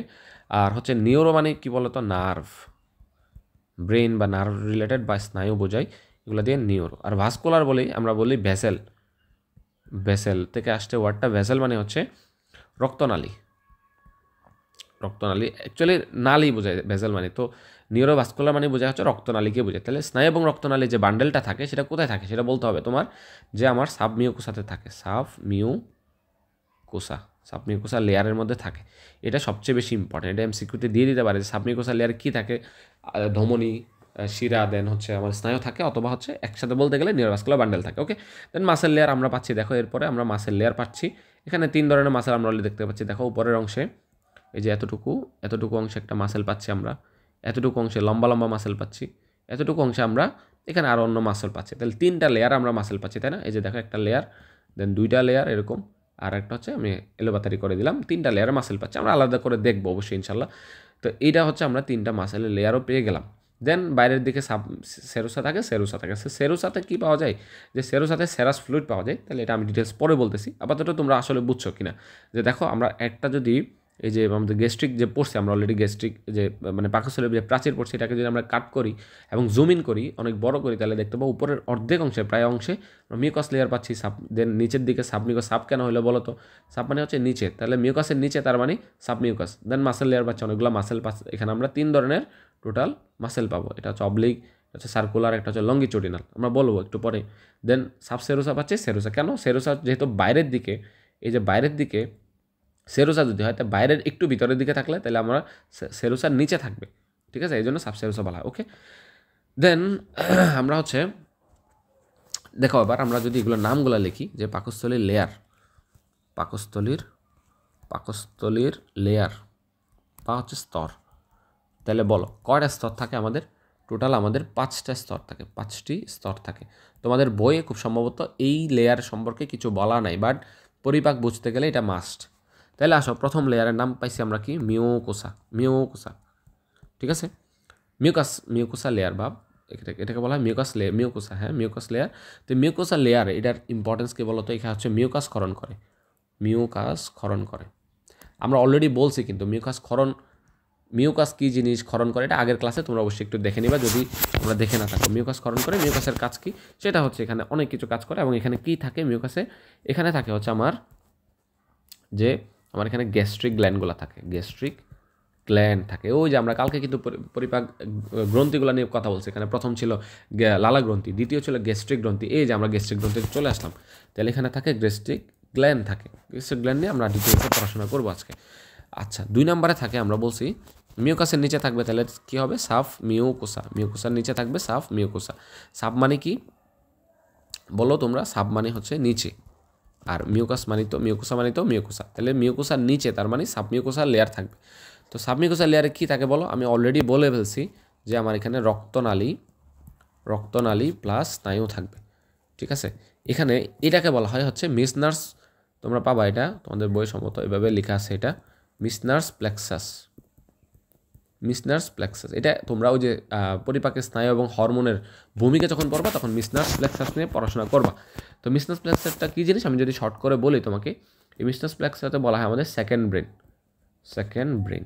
আচ্ছা বলো, আমাদের ফার্স্ট ব্রেন কোনটা, মেইন ব্রেন কোনটা? আমাদের ব্রেন হচ্ছে যেটা আমাদের মস্তিষ্কের উপরে আছে, ক্রেনিয়ামের মধ্যে যেটা আছে, তাই না? এটাই হচ্ছে ব্রেন। তো এটা আমাদের পুরো শরীর কন্ট্রোল করে। তাহলে এটা সেকেন্ড ব্রেন কেন বলা হয়েছে? দেখো, এটাও ব্রেনের মতো, এই যে একটা স্নায়ু এবং রক্তনালী থাকে, সেটা হচ্ছে কী করে, আমাদের শরীর মাথার থেকে স্নায়ুগুলা সিগন্যাল নিয়ে আসে পাকস্থলীতে। যখন হচ্ছে আমাদের পাকস্থলীর পরিপাকের জন্য এই সেল সিক্রেশন দরকার হবে, ইন্ট্রিনসিক ফ্যাক্টর দরকার হবে, মিউকাস, সেরাস, এগুলো যখন ক্ষরণ দরকার হবে, তখন হচ্ছে সেটা নিজে নিজে অটোমেটিকই কাজ করতে পারে। যখন খাবার পাকস্থলীতে যায় অটোমেটিকই সেটা কাজ করতে পারে। তো এর মাধ্যমে সে হচ্ছে পরিপাকটা সম্পন্ন করে থাকে। তো নিজে নিজে যেহেতু সে ব্যালেন্স করতেছে, নিজে নিজে যেহেতু সিগন্যাল পাঠিয়ে সব কাজ করতেছে, এই জন্য এটাকে আমরা ব্রেন বলি। সেকেন্ড ব্রেন কেন বলতেছি? অলরেডি যেহেতু আমাদের ফার্স্ট ব্রেন আছে, সেজন্য আমরা সেকেন্ড ব্রেন বলতেছি। ঠিক আছে, সাবমিউকোসা এইটা সবচেয়ে ইম্পর্টেন্ট, কারণ এখানে রক্তনালীর স্নায়ু থাকে। এটা তোমাকে পরীক্ষা আসতে পারে। আচ্ছা, দেন 3 নম্বরে আমরা 3 নম্বরে কী পড়ছি বলো? Muscle layer. মাসেল লেয়ার বা পেশি স্তর বলা হয় এটাকে, পেশি স্তর। তাহলে আমি বলছি কি, 3 ধরনের, টোটাল 3 ধরনের পেশি স্তর থাকে। 3 ধরনের পেশি স্তর থাকে। তাহলে 3 ধরনের পেশি থাকে আমার, কী কী বলো তো? প্রথম 1 নাম্বার, আমার 1 নাম্বার পেশি, সেটা হচ্ছে আমার অবলিক পেশি। অবলিক পেশি থাকে, কিউইউই, অবলিক পেশি থাকে। অবলিক পেশি কীরকম? এই যে এরকম আছে, ধরো এরকম থাকে, বাঁকা, অবলিক মানে। আচ্ছা, 2 নাম্বার আমি পাবো সার্কুলার পেশি। সার্কুলার বা বৃত্তাকার পেশি থাকে। এই যে ধরো এরকম পেশিগুলো হচ্ছে এরকম বৃত্তাকার আকৃতি থাকবে। ঠিক আছে, বৃত্তাকার পেশি থাকে। 3 নম্বর আমার লঙ্গিচুডিনাল বা অনুদৈর্ঘ্য। লঙ্গিচুডিনাল বা অনুদৈর্ঘ্য মানে কি বলতো? এই যে এরকম লম্বা হচ্ছে আমার অনেকগুলো পেশি থাকবে, এটাকে বলা হয় লঙ্গিচুডিনাল লেয়ার। তো এখানে আসো, পাকস্থলী তোমাদের বই একটা কথা বলা আছে, দেখবা মসৃণ পেশির 3টা স্তর থাকে। এই যে মসৃণ পেশির 3টা স্তর নামে যে একটা কথা বলা আছে, এইটাই হচ্ছে এই তোমাদের বইয়ে এইটা। এখানে তোমাদের বই পাবা হচ্ছে মসৃণ পেশির 3টি স্তর। তাহলে মসৃণ পেশির 3টি স্তর নামে এরকম একটা লাইন দেওয়া আছে, এটাকে বোঝাচ্ছে হচ্ছে আমার মসৃণ পেশির 3টি স্তর। এখন কেন মসৃণ পেশি বলা হচ্ছে বলো তো? আমরা জানি যেটা হচ্ছে মসৃণ এবং মসৃণ 2 ধরনের পেশি থাকে। তো মসৃণ পেশি যেগুলো, সেগুলো হচ্ছে আমরা নর্মালি ভিসেরার ভিতরে, মানে শরীরের ভিতরে যে অঙ্গগুলো আছে এগুলোর মধ্যে পেয়ে থাকি। এগুলো অটোমেটিকলি কাজ করতে পারে, মানে আমার নিজের কোনো কন্ট্রোল নাই। তো এর মধ্যে 3 ধরনের পেশি থাকে। এই যে অবলিক পেশি থাকে একটা, সার্কুলার থাকে একটা, লঙ্গিচুডিনাল থাকে। তো এগুলাই 3 ধরনের পেশি থাকার লাভটা কি বলো? তোমার পাকস্থলীর প্রাচীরের মধ্যে, আমরা অবশ্য প্রাচীর নিয়ে কথা বলতেছি, তাই না? যে প্রাচীরের মধ্যে যদি আমার 3 ধরনের পেশি থাকে, দেখো একটা লম্বা আছে, তার মানে তোমার যে পাকস্থলীকে লম্বি একটা চাপ দিচ্ছে, তাই না? একটা বৃত্তাকার আছে, তার মানে গোলভাবে, মানে এভাবে, যে একটা বেলুনের মধ্যে তুমি চাপ দিলে যেভাবে হয় এভাবে চাপ দিচ্ছে। ঠিক আছে, এটা হচ্ছে উপর থেকে নিচে চাপ দিচ্ছে, যে উপর থেকে এভাবে নিচে চাপ দিচ্ছে। বৃত্তাকারটা এভাবে চাপ দিচ্ছে, তাই না? তো খাবারটা এখানে যেটা আছে চূর্ণ বিচূর্ণ হচ্ছে, এখানে চূর্ণ বিচূর্ণ। অবলিক যেটা আছে সেটা তোমাকে মুচড়াচ্ছে, এটা হচ্ছে আমার খাবারটা এভাবে মুচড়াই দিচ্ছে, তাই না? তো এখন বলো, সব দিক দিয়ে চাপ খাচ্ছে খাবারটা পাকস্থলীর মধ্যে গিয়ে, আর কোনো মানে আর কিছু দরকার আছে তোমার একটা খাবার ভাঙার জন্য? তাহলে এই পেশিগুলো থাকতেছে কেন? আমার খাবারটাকে মুচড়াচ্ছে, উপরে নিচে চাপ দিচ্ছে, পাশাপাশি চাপ দিচ্ছে, করে আমার খাবারটাকে একদম পরিপাকের জন্য চূর্ণ বিচূর্ণ করে ফেলতেছে। এটার কাজ হচ্ছে এটাই। ওকে, তারপরে আসো, আমরা 4 নম্বরে পাবো এখানে সাবসেরোসা পাইছিলাম, সাবসেরোসা, অ্যান্ড 5 নম্বরে পাইছিলাম সেরোসা। আচ্ছা দেখো, এখানে মেইনলি সেরোসার কাজটাই বলি আমি তোমাকে। সেরোসা এটা হচ্ছে এক ধরনের স্যারাস ক্ষরণ করে, মানে সিক্রেশন করে। স্যারাসটা কি? এটা হচ্ছে ওয়াটারি মানে হচ্ছে পানির মতো তরল একটা জিনিস, ক্ষরণ করে। সাবসেরোসাও সেম অবস্থা, একটা তরল জিনিস ক্ষরণ করে। এটার মাধ্যমে কি হয় বলো তো? এই যে আমাদের পাকস্থলী বা অন্যান্য পাকস্থলীর সাথে ধরো যকৃৎ লাগানো আছে, উপরের দিকে ডায়াফ্রাম লাগানো আছে, এই যে একটার সাথে একটা ঘর্ষণ হচ্ছে না নাড়াচাড়ার কারণে, এটা কি করে? ঘর্ষণ প্রতিরোধ করে। তাহলে ঘর্ষণ প্রতিরোধ করলে কি হবে বলো তো? আমার যে অ্যাবডোমিনাল ভিসারাগুলো আছে, যে আমার ভিতরে যে অঙ্গাণুগুলো আছে, এগুলো মানে ঘর্ষণ হলে ক্ষয় হয়ে যাওয়ার কথা না, তাহলে হচ্ছে ক্ষয় প্রতিরোধ করে। ঠিক আছে, তোমরা এর পরের লাইনে লিখে নিবা হচ্ছে ঘর্ষণ প্রতিরোধ করে, পরের লাইনে লিখবা হচ্ছে এখানে এই যে ক্ষয়। আচ্ছা, এখানে লিখবা ক্ষয় প্রতিরোধ করে। আমি এখানে লিখে দিলাম, এটা এভাবে লিখবা। ঠিক আছে, এই হচ্ছে আমার মাসেল লেয়ার নিয়ে আমার কথা বলা শেষ। এবার আসো, আমরা যে এই মিউকাসটা যে বলছি, আমার এখানে মিউকাস, এটাই আমার সবচেয়ে বেশি দরকার। কারণ দেখো, আমি তোমাকে বলতেছি যে এই যে আমার মিউকাসটা খুব বেশি দরকার, কারণ আমি মিউকাস ক্ষরণ করতেছে। মিউকাসের অনেক কাজ আমি বলছি। এই যে গ্যাস্ট্রিক গ্ল্যান্ডটা ক্ষরণ করতেছে, আমার গ্যাস্ট্রিক গ্ল্যান্ড থেকে যে ইয়াগুলো আসে, আমার যে হরমোন এনজাইমগুলো আসে, এগুলোই হচ্ছে আমার পরিপাকে সাহায্য করে। তাহলে আমার গ্যাস্ট্রিক গ্ল্যান্ড সম্পর্কে জানা লাগবে, গ্যাস্ট্রিক গ্ল্যান্ড সম্পর্কে জানতে গেলে আমার মিউকাস সম্পর্কে জানা লাগবে, তাই না? চলো আমরা মিউকাস নিয়ে জানার চেষ্টা করি। আচ্ছা, এখানে আরেকটা ছবি দেখাচ্ছি, দেখো তোমরা এখন নিজেই পারবা যে আমার এতটুক পর্যন্ত হচ্ছে আমার মিউকাস ছিল, ঠিক আছে? এই যে দেখো এখানে রক্তনালী স্নায়ু এগুলো খুব সুন্দর মতো দেখা যাচ্ছে, এখানে হচ্ছে আমার সাফ মিউকাস ছিল। এই যে মাসেলের 3টা লেয়ার দেখা যাচ্ছে এখানে, দেখো এই যে অবলিক লেয়ার, অবলিক মাসেলগুলো দেখা যায়, তারপরে এখানে হচ্ছে আমার এই যে বৃত্তাকার মাসেলগুলো দেখা যায়, ঠিক আছে? এখানে লঙ্গিচুডিনাল মাসেলগুলো দেখা যায় লম্বা লম্বা। তাহলে এখানে আমার 3 ধরনের মাসেল আমরা দেখতেছি। তাহলে এখানে নিচে আরও 2টা জিনিস আমরা বাদ গেছে, সেটা হচ্ছে আমার এই যে নিচের অংশে একটা সাব সেরুসা, আর নিচের দিকে একদম সেরুসা বাইরের দিকে, ঠিক আছে? এটা হচ্ছে মাসেল লেয়ার, এটা হচ্ছে সাব সেরুসা, এটা হচ্ছে সেরুসা, ঠিক আছে? এগুলো তোমরা পারবা আশা করি। ও এখানে আচ্ছা, এই হচ্ছে আমার এই স্লাইডের ব্যাপার স্যাপার। আচ্ছা, আমি এখানে আরেকটু তোমাকে ব্রিফ করে দেওয়ার জন্য আনছি যে দেখো মিউকাসটা আমাদের এখানে মেইনলি লাগবে। আমাদের যে মিউকাসটা আছে এখানে, মিউকাসের মধ্যে কী লাগবে দেখো, মিউকাসে কী কী থাকে। তো মিউকাসে প্রথমে এপিথেলিয়াল সেল থাকে। কী থাকে প্রথমে? এপিথেলিয়াল সেল থাকে প্রথম অংশে। তাহলে লেমিনা প্রোপ্রিয়া লাগে, মাস্কুলার মিউকোসা লাগে, এগুলো তোমার কিচ্ছু লাগবে না, এগুলো তোমার কিচ্ছু লাগবে না, তোমার জাস্ট জানা লাগবে আমার এই যে এপিথেলিয়াম সম্পর্কে, ঠিক আছে? আচ্ছা, এই এপিথেলিয়াম সম্পর্কে আমরা পরের স্লাইডে আমরা ডিটেলসে পড়াশোনা করতেছি। দেখো এই যেটা বলছি আমি, সাবমিউকোসাতে কী থাকে আমার? মিসনার্স প্লেক্সাস থাকে, এই যে মিসনার্স প্লেক্সাস থাকে, যেটাকে আমরা বলি যে সেকেন্ড ব্রেন, ঠিক আছে? সেকেন্ড ব্রেন বলি আমরা এটাকে, ওকে? দেন আমরা মাস্কুলার পেকটিনেরা, মাস্কুলার লেয়ার বা প্রোপিয়া, এটার মধ্যে কী বলছি? অবলিক মাসেল থাকে, এটা ইনার মোস্ট সবচেয়ে ভিতরের দিকে অবলিক থাকবে, মানে যে এরকম বাঁকা থাকে। দেন সার্কুলার লেয়ার থাকবে মাঝামাঝি, সেটা হচ্ছে গোলাকার লেয়ার থাকবে। দেন লঙ্গিচুডিনাল বা হচ্ছে আমার লম্বা লম্বা বা এরকম লেয়ার থাকবে, ঠিক আছে?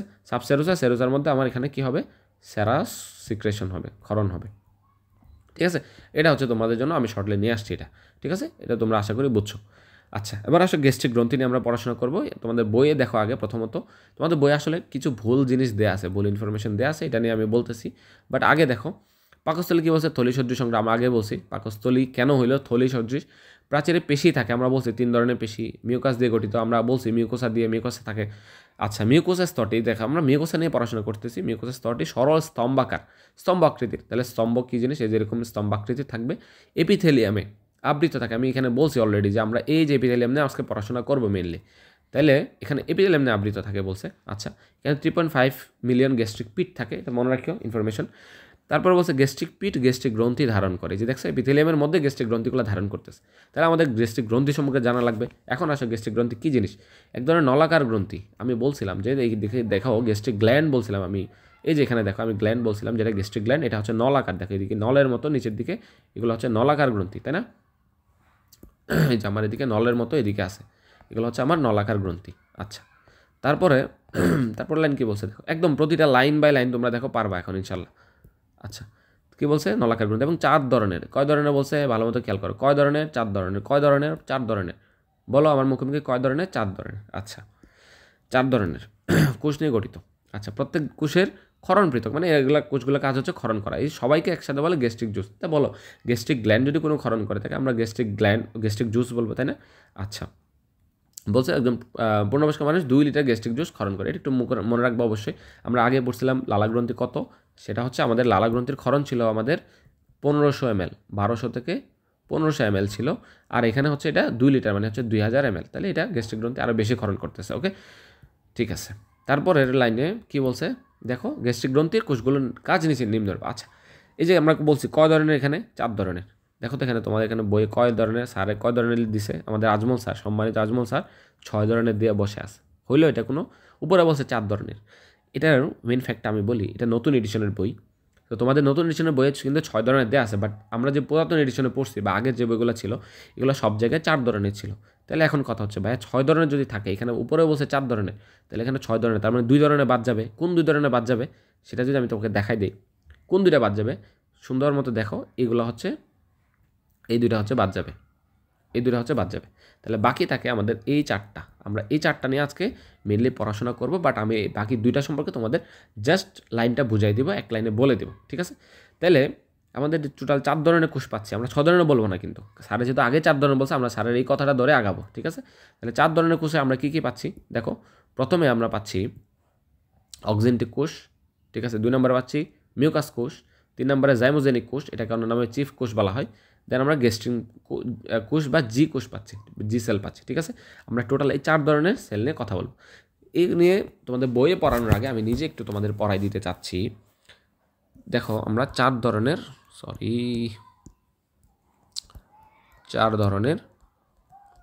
কোষ পাওয়া যায়। কোথায় বলো? এটা গ্যাস্ট্রিক গ্রন্থিতে। আমরা গ্যাস্ট্রিক গ্রন্থি নিয়ে অলরেডি দেখছি, কিন্তু আমরা আরও দেখবো, সমস্যা নেই। দেখো 4 ধরনের কোষ পাওয়া যায়। এর মধ্যে প্রথম ধরনের কোষ যেটা মিউকাস কোষ।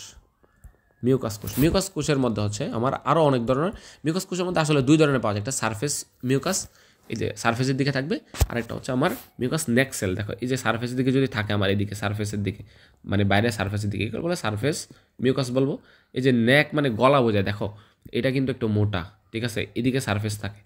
এই জিনিসটা একটু চিকন না, এই যে দিক দিয়ে মোটা হয়ে গেলো না, তাহলে এই জিনিসটা তোমার গলা চিন্তা করো, তোমার পেট একটু উপরে বক্ষ গহ্বর, দেন উপরে মাথা, তাহলে মাথা এবং পেটের মাঝখানে, বক্ষ গহ্বরের মাঝখানে গলা আছে না, দেখো গলাটা একটু চিপা না, মানে একটু চ্যাপটা না, মানে চিকন না। তাহলে এই যে এরকম, তো উপরে এটা মনে করো মাথা, এটা হচ্ছে গলা, এটা হচ্ছে তোমার পেট বা বুক। তাহলে এই যে চ্যাপটা যে অংশ, এটাকে বলা হয় আমার যে নেক বলা হয়। এখানে যদি আমি কোনো মিউকাস সেল থাকে, তাহলে আমি বলো মিউকাস নেক সেল বলবো, ঠিক আছে। এই দুইটা আসলে মিউকাসই, বাট দুইটা 2 নাম, কারণ দুইটা 2 অবস্থানে থাকে। দুইটাই যেহেতু মিউকাস সেল, তার কাজ কি সেটা হচ্ছে মিউকাস, আমরা বলছি মিউকাস সেলের কাজ হচ্ছে মিউকাস সিক্রেশন করা, ঠিক আছে। তাইলে আমার যদি মিউকাস সেল বলে, মিউকাস তার কাজ কি? মিউকাস সিক্রেশন করে, শেষ, এক কথায় শেষ। মিউকাস সেলের কাজ কি? মিউকাস সিক্রেশন করে। মিউকাসে 2 ধরনের পাওয়া যায় আসলে, এটা তোমার জানা লাগবে না, আমি এত ঝামেলা যাইতে যাচ্ছি না। তুমি জাস্ট মনে রাখবা, একটা হচ্ছে মিউকাস সেল, আরেকটা হচ্ছে মিউকাস নেক সেল। এটা যারা তোমার মন চাইলে তুমি পড়বা, 2 ধরনের পাওয়া যায়। কোথায়? একটা সারফেসে থাকে, এটা হচ্ছে সারফেসে থাকে, এটা হচ্ছে আমার নেকে থাকে, ঠিক আছে। এটা হচ্ছে আমার নেকে থাকে। এই যে জাস্ট এটা তোমার যদি মন চায় তুমি যে পড়বা, নাইলে না, আমি মুছে দিলাম, যাও, গ্যাঞ্জাম লাগানো যাবে না এটা নিয়ে, ঠিক আছে। আচ্ছা, এবার আসো 2 নম্বরে আমরা কি পাবো? 2 নম্বরে পাবো আমরা মিউকাসের পরে আমরা পাবো যে parietal sell, IETL, parietal sell পাবো আমরা, প্যারাইটাল কোষ পাবো। এটা আরেকটা নামে ডাকা হয়, এটাকে বলা হয় অক্সিনটিক সেল। আচ্ছা, এখন প্যারাইটাল আর অক্সিনটিক কেন নাম হলো? আচ্ছা দেখো, আগে নামগুলো আমি ভাঙি।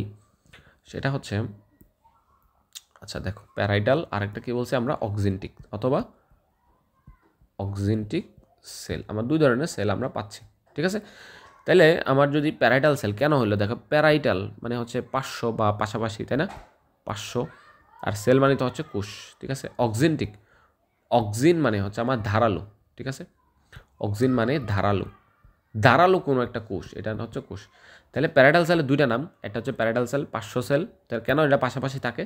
তোমরা যে ছবিতে দেখো এই যে প্যারাইটাল সেল পাশাপাশি, এই যে আড়াআড়ি আছে, তাই না? এই যেভাবে থাকে। আর অক্সিনটিক কেন হলে? এটা ধারালো থাকে। ধারালো কি? এই যে ধারালো প্যারাইটাল সেলগুলো যদি তুমি ছবিটা দেখো, এই যে এরকম থাকে প্যারাইটাল সেলগুলো, অ্যাকচুয়ালি একটা সেল, এই যে নিউক্লিয়াস দিয়ে দিলাম, এভাবে থাকে। তাই দেখো এই অংশগুলো হচ্ছে ধারালো না। নর্মালি আমরা সেল এরকম জানতাম, তাই না? এরকম। তো এগুলো হচ্ছে একটু ধারালো আকৃতি, তো এই জন্য অনেক সময় এরকমই থাকে, এই যে এরকম আরও ধারালো থাকে, এই যে দেখো, এই যে এই যেভাবে থাকে। তো দেখো এখানে এগুলো ধারালো না, এই জন্য এটার নাম কি হয়েছে? Parietal sell. ওকে, এখন আসো প্যারাইটাল সেলের আমার এই প্যারাইটাল সেলের কাজটা কি আমার? তো প্যারাইটাল সেলের আমার যদি কাজ বলি, প্যারাইটাল সেলের কাজ 2টা কাজ, সেটা হচ্ছে আমার ACL সিক্রেশন করা, ACL সিক্রেশন করে। 2 নাম্বার হচ্ছে আমার একটা হচ্ছে প্যারাইটাল সেল সিক্রেশন করে, আর একটা হচ্ছে ইন্ট্রিনসিক ফ্যাক্টর সিক্রেশন করে। এখন ইন্ট্রিনসিক ফ্যাক্টর যেটা আছে, ACL ফ্যাক্টর, এটা ACL সিক্রেশন করে। ACL এর কাজটা কি? সেটা হচ্ছে বলে খাদ্য পরিপাক করা। অনেক কাজ আছে, আমরা পরে দেখবো। মেইনলি বলতে গেলে খাদ্য ইন্ট্রিনসিক ফ্যাক্টর কী করে? এটা হচ্ছে ভিটামিন B12 শোষণে সাহায্য করে। কি করে বলো তোমরা? ভিটামিন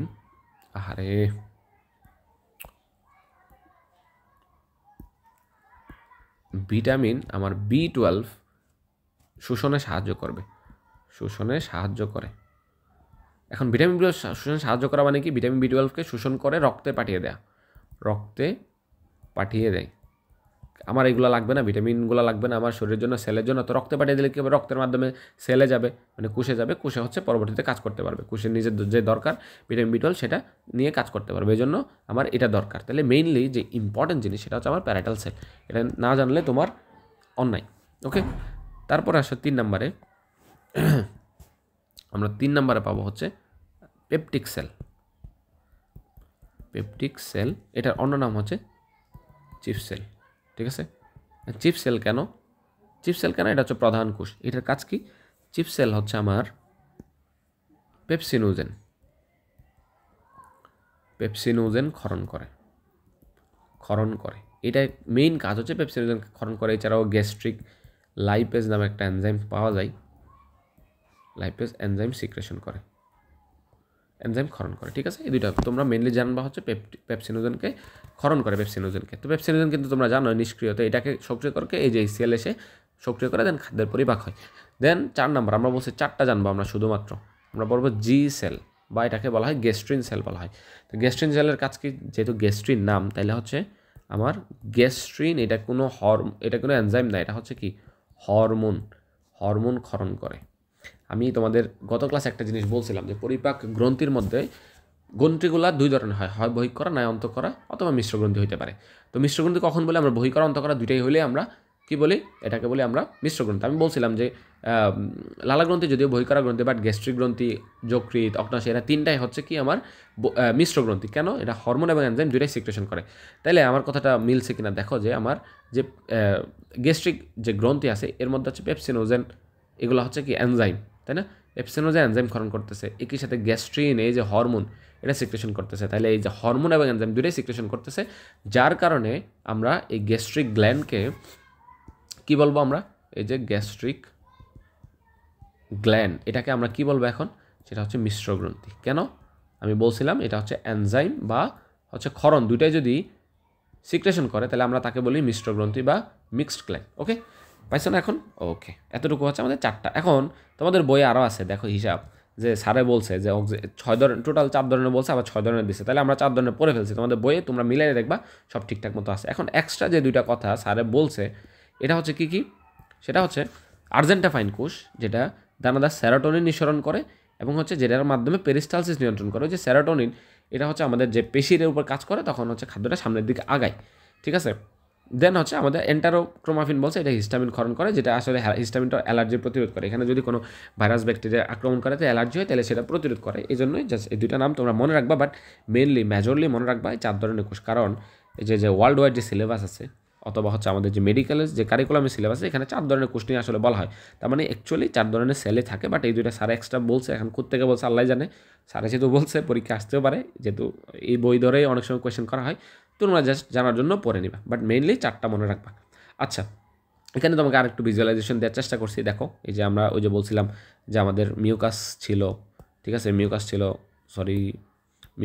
সাবমিউকাস ছিল, মিউকাসার মাস্কুলার এক্সটার্না ছিল, মানে ওই যে মাসেল লেয়ার ছিল, দেন এই যে সেরুসা, সাবসেরুসাও ছিল আসলে।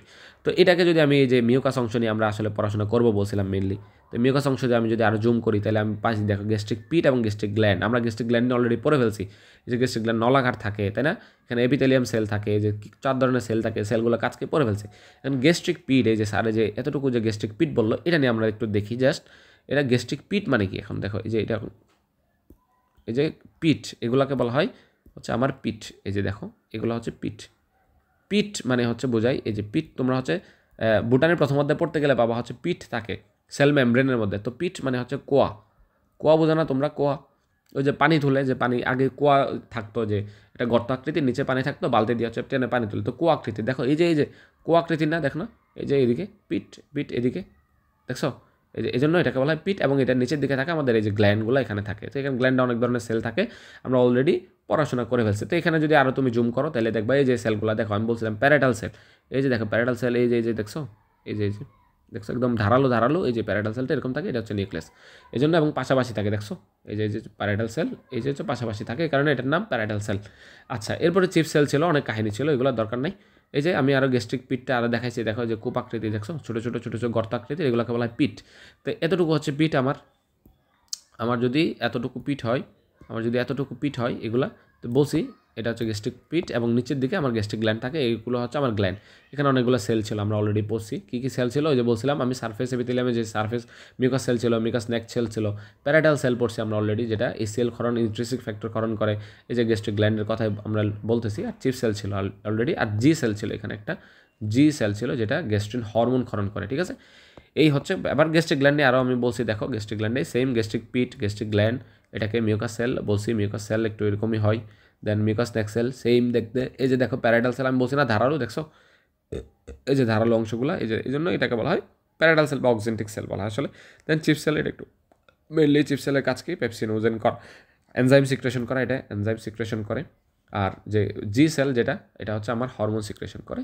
এই হচ্ছে আমার পড়াশোনা হয়ে গেল না, যে আমরা মিউকাস নিয়ে আরো ডিটেলসে আমরা দেখার চেষ্টা করছি, এই যে সেলগুলো, ঠিক আছে, একদম ভিজুয়ালাইজেশন করে দেওয়ার চেষ্টা করছি। আচ্ছা, এরপরে গ্যাস্ট্রিক গ্ল্যান্ড আরও এই সেম জিনিস, স্টোমাকটে বড় করলে মিউকাস অংশ, মিউকাসটে এখানে সেলগুলো থাকে, দেখো যে কি থাকে, যে সারফেস মিউকাস সেল বলছি, মিউকাস নেক সেল বলছি, অলরেডি মিউসিন বা মিউকাস ক্ষরণ করে। দেন প্যারাইটাল সেল যেটা হাইড্রোক্লোরিক অ্যাসিড ইনট্রুসিভ ফ্যাক্টর ক্ষরণ করে, চিপ সেল, পেপসিনোজেন, জি সেল, গ্যাস্ট্রিক, এগুলো একবার তোমরা পড়বা, বারবার হয়ে গেল।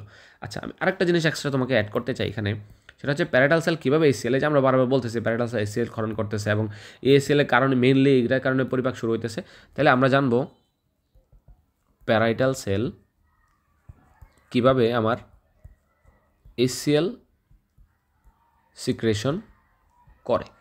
আমরা বারবার যে বলতেছি প্যারাইটাল সেল এসিএল সিক্রেশন করে, এসিএল সিক্রেশন করলে পরিপাক শুরু হয়, এটা কীভাবে করে আমরা জাস্ট একটু ভিজুয়ালাইজ করার চেষ্টা করব। জাস্ট তোমরা জাস্ট শুনবা। দেখো আমি একটা সেল আঁকলাম, আচ্ছা সরি প্যারাইটাল সেল তো এরকম হয় না, প্যারাইটাল সেল হয় কীরকম, এই যে এটা আমার প্যারাইটাল সেল, ঠিক আছে। আরে এই যেটা আমার প্যারাইটাল সেল, ঠিক আছে। তো প্যারাইটাল সেলের ভিতরে আমার নিউক্লিয়াস দেওয়া লাগবে, তাই না, এই আমার নিউক্লিয়াস দিলাম।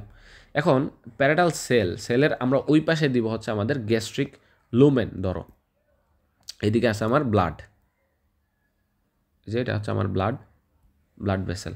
আচ্ছা আমি এটা এভাবে না দেই, এটা হচ্ছে আমি এইভাবে দিই, এটা হচ্ছে আমার ব্লাড ভেসেল, ঠিক আছে। আমার ব্লাড ভেসেল যেহেতু লাল হয় রক্তনালী, তাহলে আমরা লাল দিলাম মেনলি। তো এখানে আমার কি থাকে, আমার এখানে ব্লাড থাকে। তাহলে দেখো এটা হচ্ছে আমার ব্লাড ভেসেল, এটা হচ্ছে আমার ব্লাড ভেসেল, আর হচ্ছে আমার এটা প্যারাইটাল সেল, এটা আমার প্যারাইটাল সেল।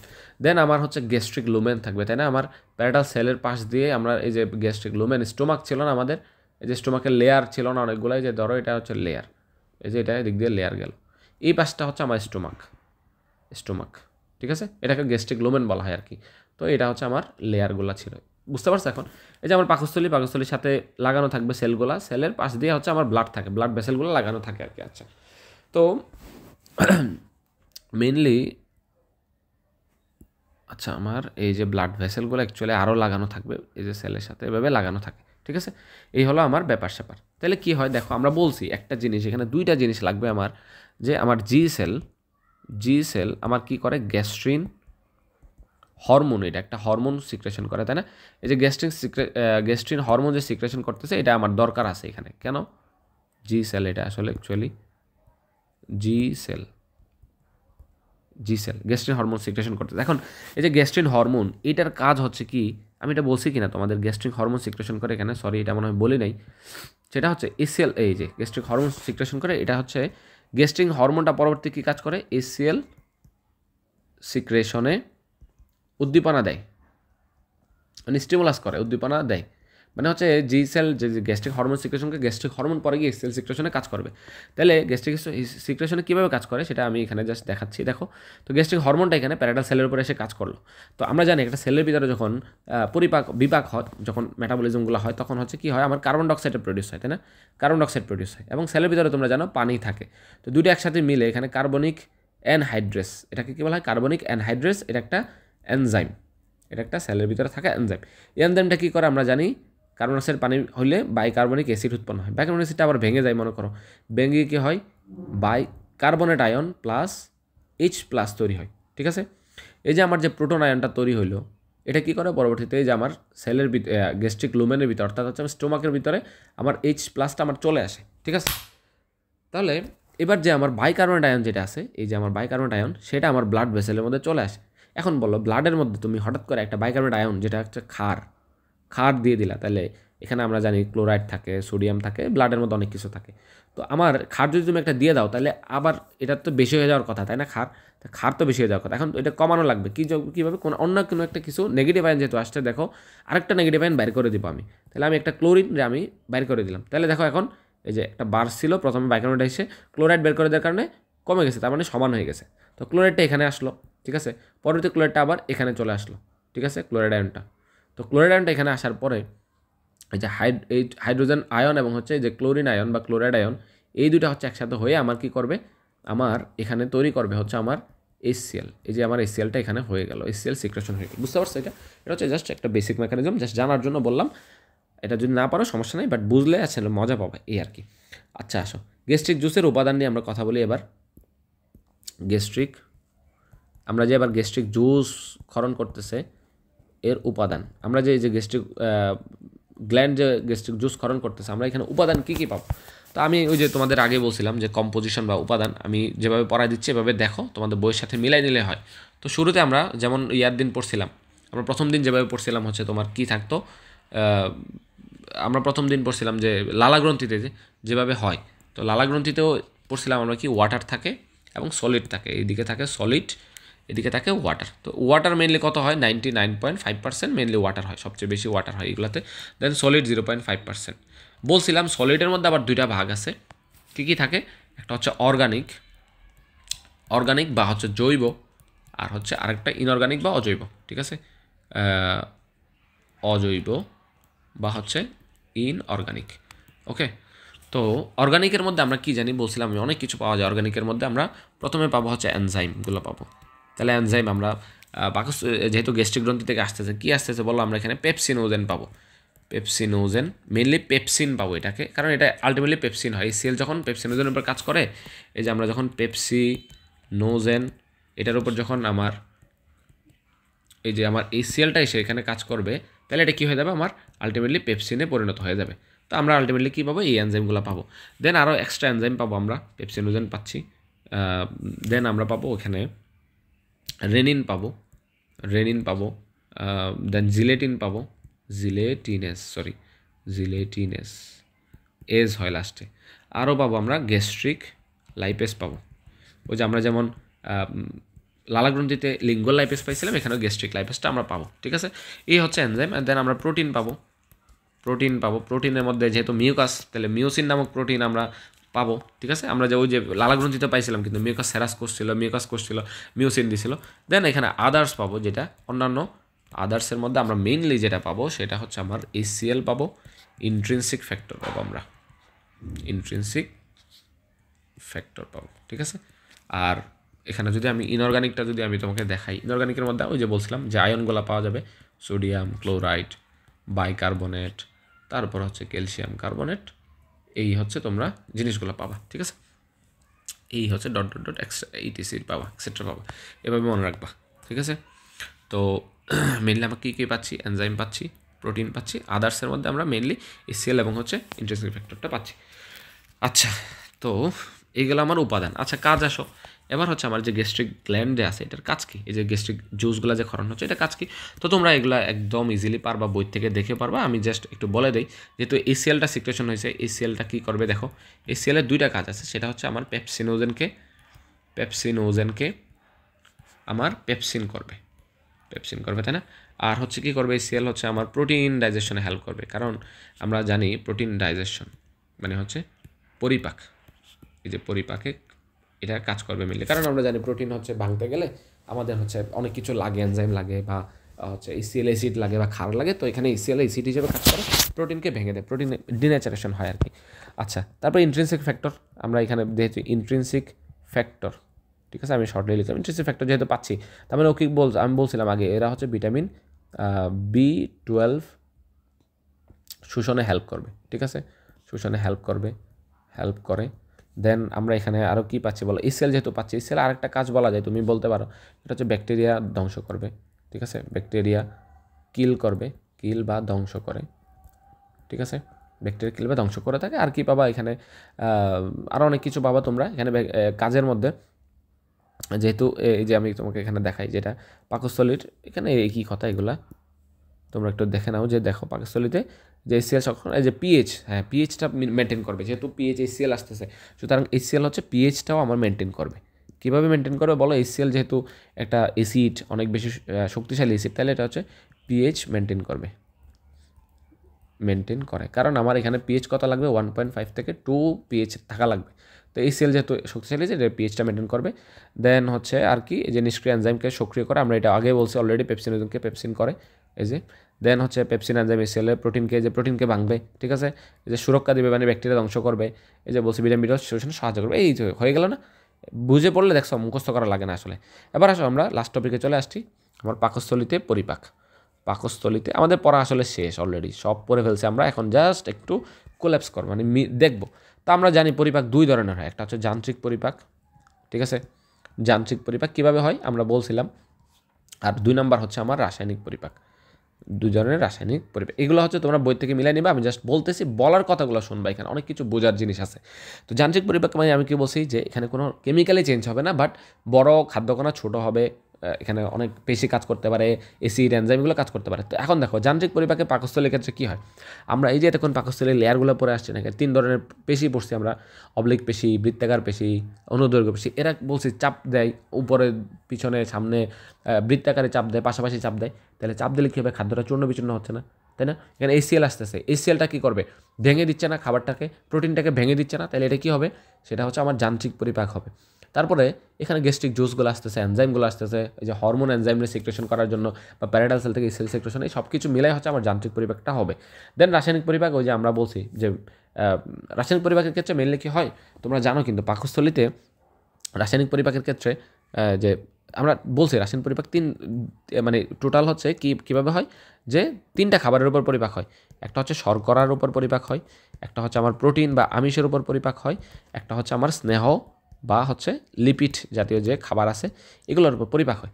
তাহলে এখানে একটা জিনিস দেখো, আমার যে শর্করার উপর পরিপাক আমার কিন্তু হয় না, কারণ আমরা বলছিলাম পরিপাক হতে গেলে এনজাইম লাগে। তো দেখো এখানে আমরা এনজাইম যে পড়ছি, এখানে যা আছে সবগুলো এনজাইম দেখো, পেপসিনোজেন, তারপর রেনিন, ঠিক আছে, গ্যাস্ট্রিক লাইপেস, এই যে রেনিন এবং পেপসিনোজেন বা জিলেটিনেস, এগুলো হচ্ছে সবগুলা কি, এই যে জিলেটিনেস, এগুলো সবগুলো হচ্ছে আমার প্রোটিওলাইটিক এনজাইম, মানে প্রোটিন পরিপাককারী এনজাইম। আমরা বলছিলাম যে প্রোটিওলাইটিক মানে হচ্ছে প্রোটিন ভাঙা বা প্রোটিন পরিপাককারী বলছিলাম আমরা, তাই না? পরিপাককারী এনজাইমগুলো থাকে, তো এগুলো সবই হচ্ছে প্রোটিন পরিপাককারী। যে গ্যাস্ট্রিক লাইপেস, সেটা হচ্ছে আমার লাইপোলাইটিক এনজাইম এগুলা, ঠিক আছে। এই যে জাস্ট গ্যাস্ট্রিক লাইপেসটা আমার লাইপোলাইটিক, তাহলে এটা লিপিডে পরিপাক হবে, তাই না? তো এখন বলো শর্করা পরিপাকে কোনো এনজাইম আছে এখানে? তাহলে নাই আমার, তাহলে এখানে শর্করার কোনো পরিপাক হবে না। কেন পরিপাক হবে না? পরিপাক হবে না। কেন হয় না? কারণ এখানে কোনো এনজাইম নাই। শর্টকাট উত্তর, আমি আগে বলছি বেসিক, এনজাইম নাই। প্রোটিন পরিপাক হবে কি না? হবে অবশ্যই। কী হবে প্রোটিন পরিপাকে? ওই যে আমাদের যে প্রোটিনগুলো আছে, বড় বড় প্রোটিন অণুগুলো, এটা ভেঙে ছোটো প্রোটিন অণুতে পরিণত হচ্ছে, ঠিক আছে। এবার স্নেহ বা লিপিড পরিপাক হবে? এখানে আসলে মেনলি হয় না, কারণ স্নেহ পরিপাকের জন্য আমার মেনলি সেটা হচ্ছে ক্ষারীয় পরিবেশ লাগে। এই জিনিসটা মনে রাখবা, ক্ষারীয় পরিবেশ দরকার। কার জন্য? স্নেহ পরিপাকের জন্য। কিন্তু আমার পাকস্থলীতে কি থাকে? অ্যাসিডিক পরিবেশ থাকে, অ্যাসিডিক পরিবেশ। তাহলে পরিপাক হবে? এক কথায় হবে না, বাট কিছু ক্ষেত্রে হবে। কার ক্ষেত্রে হবে? শুধুমাত্র বাটারের ক্ষেত্রে হবে। আমাদের বাটার বা মাখন আছে না, এই যে মাখন, এগুলো এক ধরনের কিন্তু চর্বি জাতীয় পদার্থ, এগুলোর ক্ষেত্রে হয় শুধুমাত্র।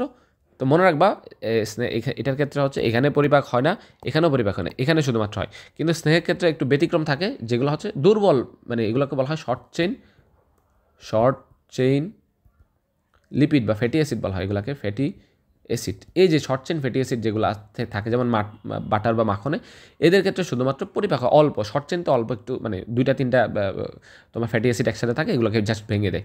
বড় যেগুলো লং চেইন ফ্যাটি অ্যাসিড বা অন্য বড় যেগুলো লিপিড কণা বা স্নেহ কণা, এগুলোকে ভাঙতে পারে না। তো আচ্ছা, এই হচ্ছে মেনলি মেজর কথা। এবার দেখো তোমরা মিলাও বইয়ের সাথে, যে পাকস্থলীতে এসে অবস্থান করে, পাকস্থলী ক্ষুদ্রান্তে এসে পৌঁছে, এই সেল কী করে? অধিকাংশ ব্যাকটেরিয়াকে ধ্বংস করে। পাকস্থলীর 3টা লেয়ার, এগুলো কী করে? খাদ্যকে পিষে পেস্ট করে। দেন এটাকে বলা হয়, যখন এগুলোর সাথে যখন আমার এই যে গ্যাস্ট্রিক জুস মিশে, তখন এগুলো কাইম বা মন্ড বলা হয়। এতে তোমাদের এটা 1 নম্বরে মানে হচ্ছে সৃজনশীলের ক নাম্বার আসতে পারে, কিন্তু এটা তোমরা দেখে নিও যে কাইম কী জিনিস। তোমার বলবা যে গ্যাস্ট্রিক জুসের সাথে যখন হচ্ছে পাকস্থলীর যান্ত্রিক চাপে যখন পিষ্ট হয়, যখন খাদ্যটা চূর্ণ বিচূর্ণ হয়, এগুলোর সাথে যখন গ্যাস্ট্রিক জুসটা মিশ্রিত হয়, এটাকে বলা হয় কাইম বা মন্ড বলা হয়। ওকে, এই হচ্ছে এরপর এনজাইমের কাজ শুরু হয়। এটা হচ্ছে যান্ত্রিক পরিপাক। দেন রাসায়নিক পরিপাকে আমরা কী বলছি? রাসায়নিক পরিপাকে মেনলি কী হয়, এই যে গ্যাস্ট্রিক হরমোনটা সিক্রেশন হয়, যার কারণে এই সেলটা আসে, এবং এই সেলটা আসার পরে শর্করা পরিপাক হয় না, কিন্তু কারণ কোনো এনজাইম থাকে না, জাস্ট প্রোটিনের পরিপাক হয়। কীভাবে হয়? এই যে সেলটা পেপসিনোজেনকে আমার পেপসিন করতেছে। পেপসিন করলে কী হয়? পেপসিন পরবর্তীতে কাজ করে প্রোটিওজ এবং পেপটন করে। কীভাবে দেখো, আমিষের সাথে যে প্রোটিওজ এবং পেপটন। এখন প্রোটিওজ পেপটন কী জিনিস আমি যদি শর্টলি বলি, যে পেপটাইড বন্ড থাকে এখানে আমাদের, যে প্রোটিনের মধ্যে যে বন্ড থাকে এটাকে বলে পেপটাইড বন্ড। মনে রাখবা, পেপটাইড বন্ড থাকে কোথায়? প্রোটিনের মধ্যে। তো পেপটাইড বন্ড, এখন ধরো একটা প্রোটিন, দুইটা প্রোটিন, এই যে এটাকে বলা হচ্ছে আমার পেপটাইড বন্ড। তো এরকম যদি ধরো 3টা হয় বা কম হয় বা 10টার কম হয়, তাহলে এটাকে আমরা প্রোটিওজ পেপটন এগুলো বলে থাকি। 10টার বেশি হলে আমরা তাকে কি বলি? যে অলিগো প্রোটিন বলা হয়। অ্যান্ড দেন যদি 10টা থেকে 90টা হয়, তাহলে আমরা বলি পলিপেপটাইড, মানে অনেকগুলো পেপটাইড বন্ড। এবং 100টার বেশি যদি পেপটাইড বন্ড দিয়ে যদি 100টার বেশি প্রোটিন অনুযুক্ত থাকে, মানে তখন এটাকে বলে আমরা প্রোটিন বলি। ঠিক আছে, তাহলে প্রোটিন অনেকগুলো, মানে বেশি 100টার বেশি বন্ড থাকবে, তো এগুলোকে ভাঙা লাগবে। বাংলায় যে দেখো ছোটো ছোটো মানে পেপটন প্রোটিওস, এগুলো তো হচ্ছে প্রোটিনের চেয়ে ছোটো, যেমন পলিপেপটাইড এগুলো হচ্ছে কম আরও, মানে 10 থেকে 100-এর মধ্যে হলে পলিপেপটাইড। তো পেপটন প্রোটিওস এগুলো আরও কম, তাহলে এগুলোকে ভাঙবে, ছোটো ভাঙবে। দেন আমরা অ্যামাইনো অ্যাসিড পাবো, আরও পরে গিয়ে কোথায় পাবো? আমরা অন্ত্রতে পাবো। তো এটাই বলছে এখানে জিলেটিন, কেসিন, এটা হচ্ছে দুগ্ধ আমিষ, এটা হচ্ছে পলিপেপটাইডে পরিণত করে। তো এখানে দেখো স্নেহ জাতীয়, এখানে বলছে পরিপাক করতে পারে না, কিন্তু পাকস্থলীতে শুধুমাত্র কি গ্যাস্ট্রিক লাইপেজ থাকায় দুর্বল বিশ্লেষণকারী বলছে। দেখছো দুর্বল, কারণ হচ্ছে ওই যে বলছিলাম শর্ট চেনগুলোকে জাস্ট এরা করে থাকে, ভেঙে থাকে, এই কারণে এটাকে দুর্বল বলা হয়েছে। শুধুমাত্র বাটারফ্যাট বা মাখনের উপর কাজ করে, দেখছো, আর অন্যগুলোতে পারে না। তো বাংলায় ফ্যাটলে বাংলা আমরা নর্মালি কী পাই? আমরা নর্মালি পাই ফ্যাটি অ্যাসিড প্লাস আমরা গ্লিসারল পাই, এই দুইটা পাই। এগুলো হচ্ছে অ্যাবজর্বেবল ইউনিট, মানে এগুলো আমার শোষণযোগ্য। আমরা বলছিলাম শোষণযোগ্য হইতে হবে আলটিমেটলি। তো এগুলোও কিন্তু শোষণযোগ্য না। এখন এই যে আমরা পেপটন এগুলো যে পাইছি, এগুলো শোষণযোগ্য না, এগুলোকে আবার ভাঙা লাগবে। তার মানে আপাতত পাকস্থলী এতটুকু কাজ করে থাকে। ওকে, এই হচ্ছে আমার পাকস্থলীতে পরিপাক গেল। আশা করি তোমরা বুঝতে পারছো। ঠিক আছে, আচ্ছা, এখানে আরেকটা সৃজনশীলে খ নাম্বার প্রশ্ন আসার মতো একটা জিনিস দেখো, সেটা হচ্ছে সৃজনশীল প্রশ্নের খ নাম্বারের কোয়েশ্চেন আসার মতো, যে পাকস্থলী নিজেই এনজাইম পরিপাক হয়ে যায় না কেন? কারণ পাকস্থলীতে যে তোমার এই যে লাইপেজ এনজাইম বলো, পেপসিন এনজাইম বলো, বা জিলেটিনেজ, রেনিন, এগুলো যে এই যে খাবার পরিপাক করতেছে, পাকস্থলী তো প্রোটিন, মানে খাবারের মতোই আমাদের যে সেলগুলো তৈরি, এগুলো তো ম্যাক্সিমাম প্রোটিন দিয়ে থাকে। তা আমরা যে মাছ মাংস খাচ্ছি, এগুলো তো প্রোটিন। তো নিজে পাকস্থলী পরিপাক হয়ে যাচ্ছে না কেন? নিজে ধ্বংস হয়ে যাচ্ছে না কেন? অথবা পাকস্থলী যে HCl আসতেছে, এটা তো হাইড্রোক্লোরিক অ্যাসিড, যেটা একবারে পিএইচ পরিবেশ খুবই কম, এবং তোমরা জানো শক্তিশালী অ্যাসিড, HCl যেখানে দেবে এখানে জলে পড়ে ছারকার। তো পাকস্থলী কেন ঠিক আছে? তো এটার জন্য 5টা পয়েন্ট আছে, দেখো 5টা পয়েন্ট আমি জাস্ট শর্টলি তোমাকে বলে দিচ্ছি। দেখো, প্রথম মনে রাখবে এভাবে যে মিউকাস স্তর থাকে, এখানে মিউকাস স্তর থাকে, যেটা হচ্ছে আমার HCl এর ভৌত প্রতিবন্ধক হিসেবে কাজ করে। তাহলে বলো, মিউকাস আমরা একদম বলছি গ্যাস্ট্রিক গ্ল্যান্ড একদম উপরের লেয়ারে থাকে, মিউকাস অনেক বড় মোটা লেয়ার থাকে, যেখানে মিউকাস স্তর থাকে, এখানে প্রতিবন্ধক হিসেবে কাজ করে। এবং মিউকাসের কাজ কি বলো? মিউকাস সেল থাকে, মিউকাস স্তর থাকে, মিউকাস ক্ষরণ করে। তো মিউকাস বলছিলাম পিচ্ছিল আঠালো জিনিস, তো আঠালো জিনিস এটা অনেক বেশি পিচ্ছিল করে থাকে। তো এখানে এই সেল কোনো কাজ করতে পারবে? মানে পাকস্থলীর প্রাচীরে গিয়ে ক্ষতি করতে পারবে না। আচ্ছা, 2 নম্বরে বলবা এভাবে যে পাকস্থলীর যে মিউকাসের স্তরে যে এপিথেলিয়াম কোষগুলো আছে, এগুলো ঘন এবং সংলগ্ন এবং দৃঢ় সংঘবদ্ধ থাকে। এগুলো একটার সাথে একটা খুব বেশি কনজাস্টেড অবস্থায় থাকে, ওই যে ছবিতে দেখাইছিলাম, কিন্তু একদম খুব চাপাচাপি অবস্থায় থাকে। এই কারণে কী করে? এপিথেলিয়ামের ক্ষতি করতে পারে না। তাহলে 2 নম্বর পয়েন্ট আমরা কী বলবো? 1 নম্বর বলবো আমরা এখানে হচ্ছে যে মিউকাস লেয়ার থাকে, যে মিউসিন বা মিউকাস ক্ষরণ করে, যার কারণে ভৌতবন্ধক হিসেবে কাজ করে, এই সেল কোনো ক্ষতি করতে পারে না। 2 নম্বর বলবো আমরা যে এখানে এপিথেলিয়াম যে কোষগুলো আছে মিউকাস স্তরে, এগুলো ঘন সংলগ্ন দৃঢ় থাকায় এপিথেলিয়ামে কোনো ক্ষতি করতে পারে না। 3 নম্বর আমরা বলবো, দেখো পাকস্থলীর অন্তঃপ্রাচীরের যে কোষগুলো আছে, পাকস্থলীর এই যে এপিথেলিয়াম যে কোষগুলো আছে, এক কথা এপিথেলিয়াম কোষগুলো 3 থেকে 6 দিন বাঁচে। তার মানে 3 থেকে 6 দিন পর নতুন কোষ দিয়ে আমার প্রতিস্থাপিত হচ্ছে না, তাহলে ধ্বংস হইলেও কী হবে? 3 থেকে 6 দিন পর তো নতুন কোষ আসতেছে, তাহলে সমস্যা নাই, একটু ক্ষতি হইলো। ঠিক আছে, 3 নম্বর এটা বলবা। দেন 4 নম্বর বলবা হচ্ছে পাকস্থলীতে যে পেপসিনোজেন যে এনজাইমটা আসে, সেটা প্রো এনজাইম হিসেবে আসে বা নিষ্ক্রিয় হিসেবে আসে। ঠিক আছে, তো নিষ্ক্রিয় হিসেবে আসে, এখানে HCl আসে। তো HCl নিষ্ক্রিয়টাকে সক্রিয় করতে কাজে মানে ব্যয় হয়ে যায়, এই যে নিষ্ক্রিয় এটাকে সক্রিয় করতেই হচ্ছে HClটা কাজ করে ফেলে। তার মানে HCl আমার পাকস্থলীতে ক্ষতি করার তেমন কথা না, কারণ সে অলরেডি তার কাজ করতেছে, যেটা ইনঅ্যাক্টিভেটারে অ্যাক্টিভেট করার জন্য তার কাজে নেমে পড়ছে, সুতরাং আমাকে কোনো ক্ষতি করার প্রশ্নই আসে না। এখন ধরে নিলাম তাও কিছু এই সেল বেশি হয়ে গেল, তখন আমি কী করবো? এই যে 5 নম্বর পয়েন্ট এটাই বলবা যে অন্তর্গাত্র থেকে যে বাইকার্বনেট আয়ন, আমরা বলছি যে বাইকার্বনেট আয়ন কিন্তু এখানে ক্ষরিত হয়, সেটা কী করে? এই সেলকে প্রশমিত করে। তোমরা জানো যে অ্যাসিড এবং ক্ষার মিলে কী হয়, তোমরা জানো হচ্ছে অ্যাসিড প্লাস ক্ষার মিললে হচ্ছে আমার পানি হয়, তাই না? তো এখানে অ্যাসিড এবং ক্ষার মিলে প্রশমনের বিক্রিয়া হয়, এখানে আলটিমেটলি পানি তৈরি হয় বা হচ্ছে এখানে লবণ তৈরি হয় সাথে। তো এই কারণে হচ্ছে আমার এখানে কী হয় না, কোনো ক্ষতি করতে পারে না, মেনলি এভাবে বলে দিবা। ওকে, এবার আসো তাহলে গ্যাস্ট্রিক আলসার কেন হয়? গ্যাস্ট্রিক আলসার কী জিনিস তোমার জানতে হবে। গ্যাস্ট্রিক আলসার হচ্ছে যে আমাদের পাকস্থলীর প্রাচীর যে ক্ষয় হয়, সেটা হচ্ছে গ্যাস্ট্রিক আলসার। তাহলে পাকস্থলীর প্রাচীরের ক্ষয়,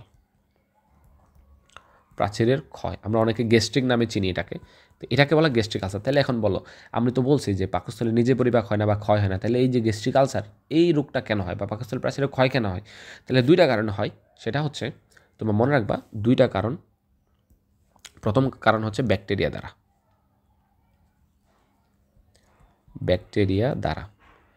কোন ব্যাকটেরিয়া দ্বারা? এটা মনে রাখবা হচ্ছে হেলিকোব্যাক্টার পাইলোরি দ্বারা, হেলিকোব্যাক্টার পাইলোরি। এখন বলো হেলিকোব্যাক্টার পাইলোরি, যে পাইলোরি মানে পাইলোরাস বলছিলাম না, এটা হচ্ছে ডিউওডেনামে ওই পাশে থাকে। তো এটা কি করে?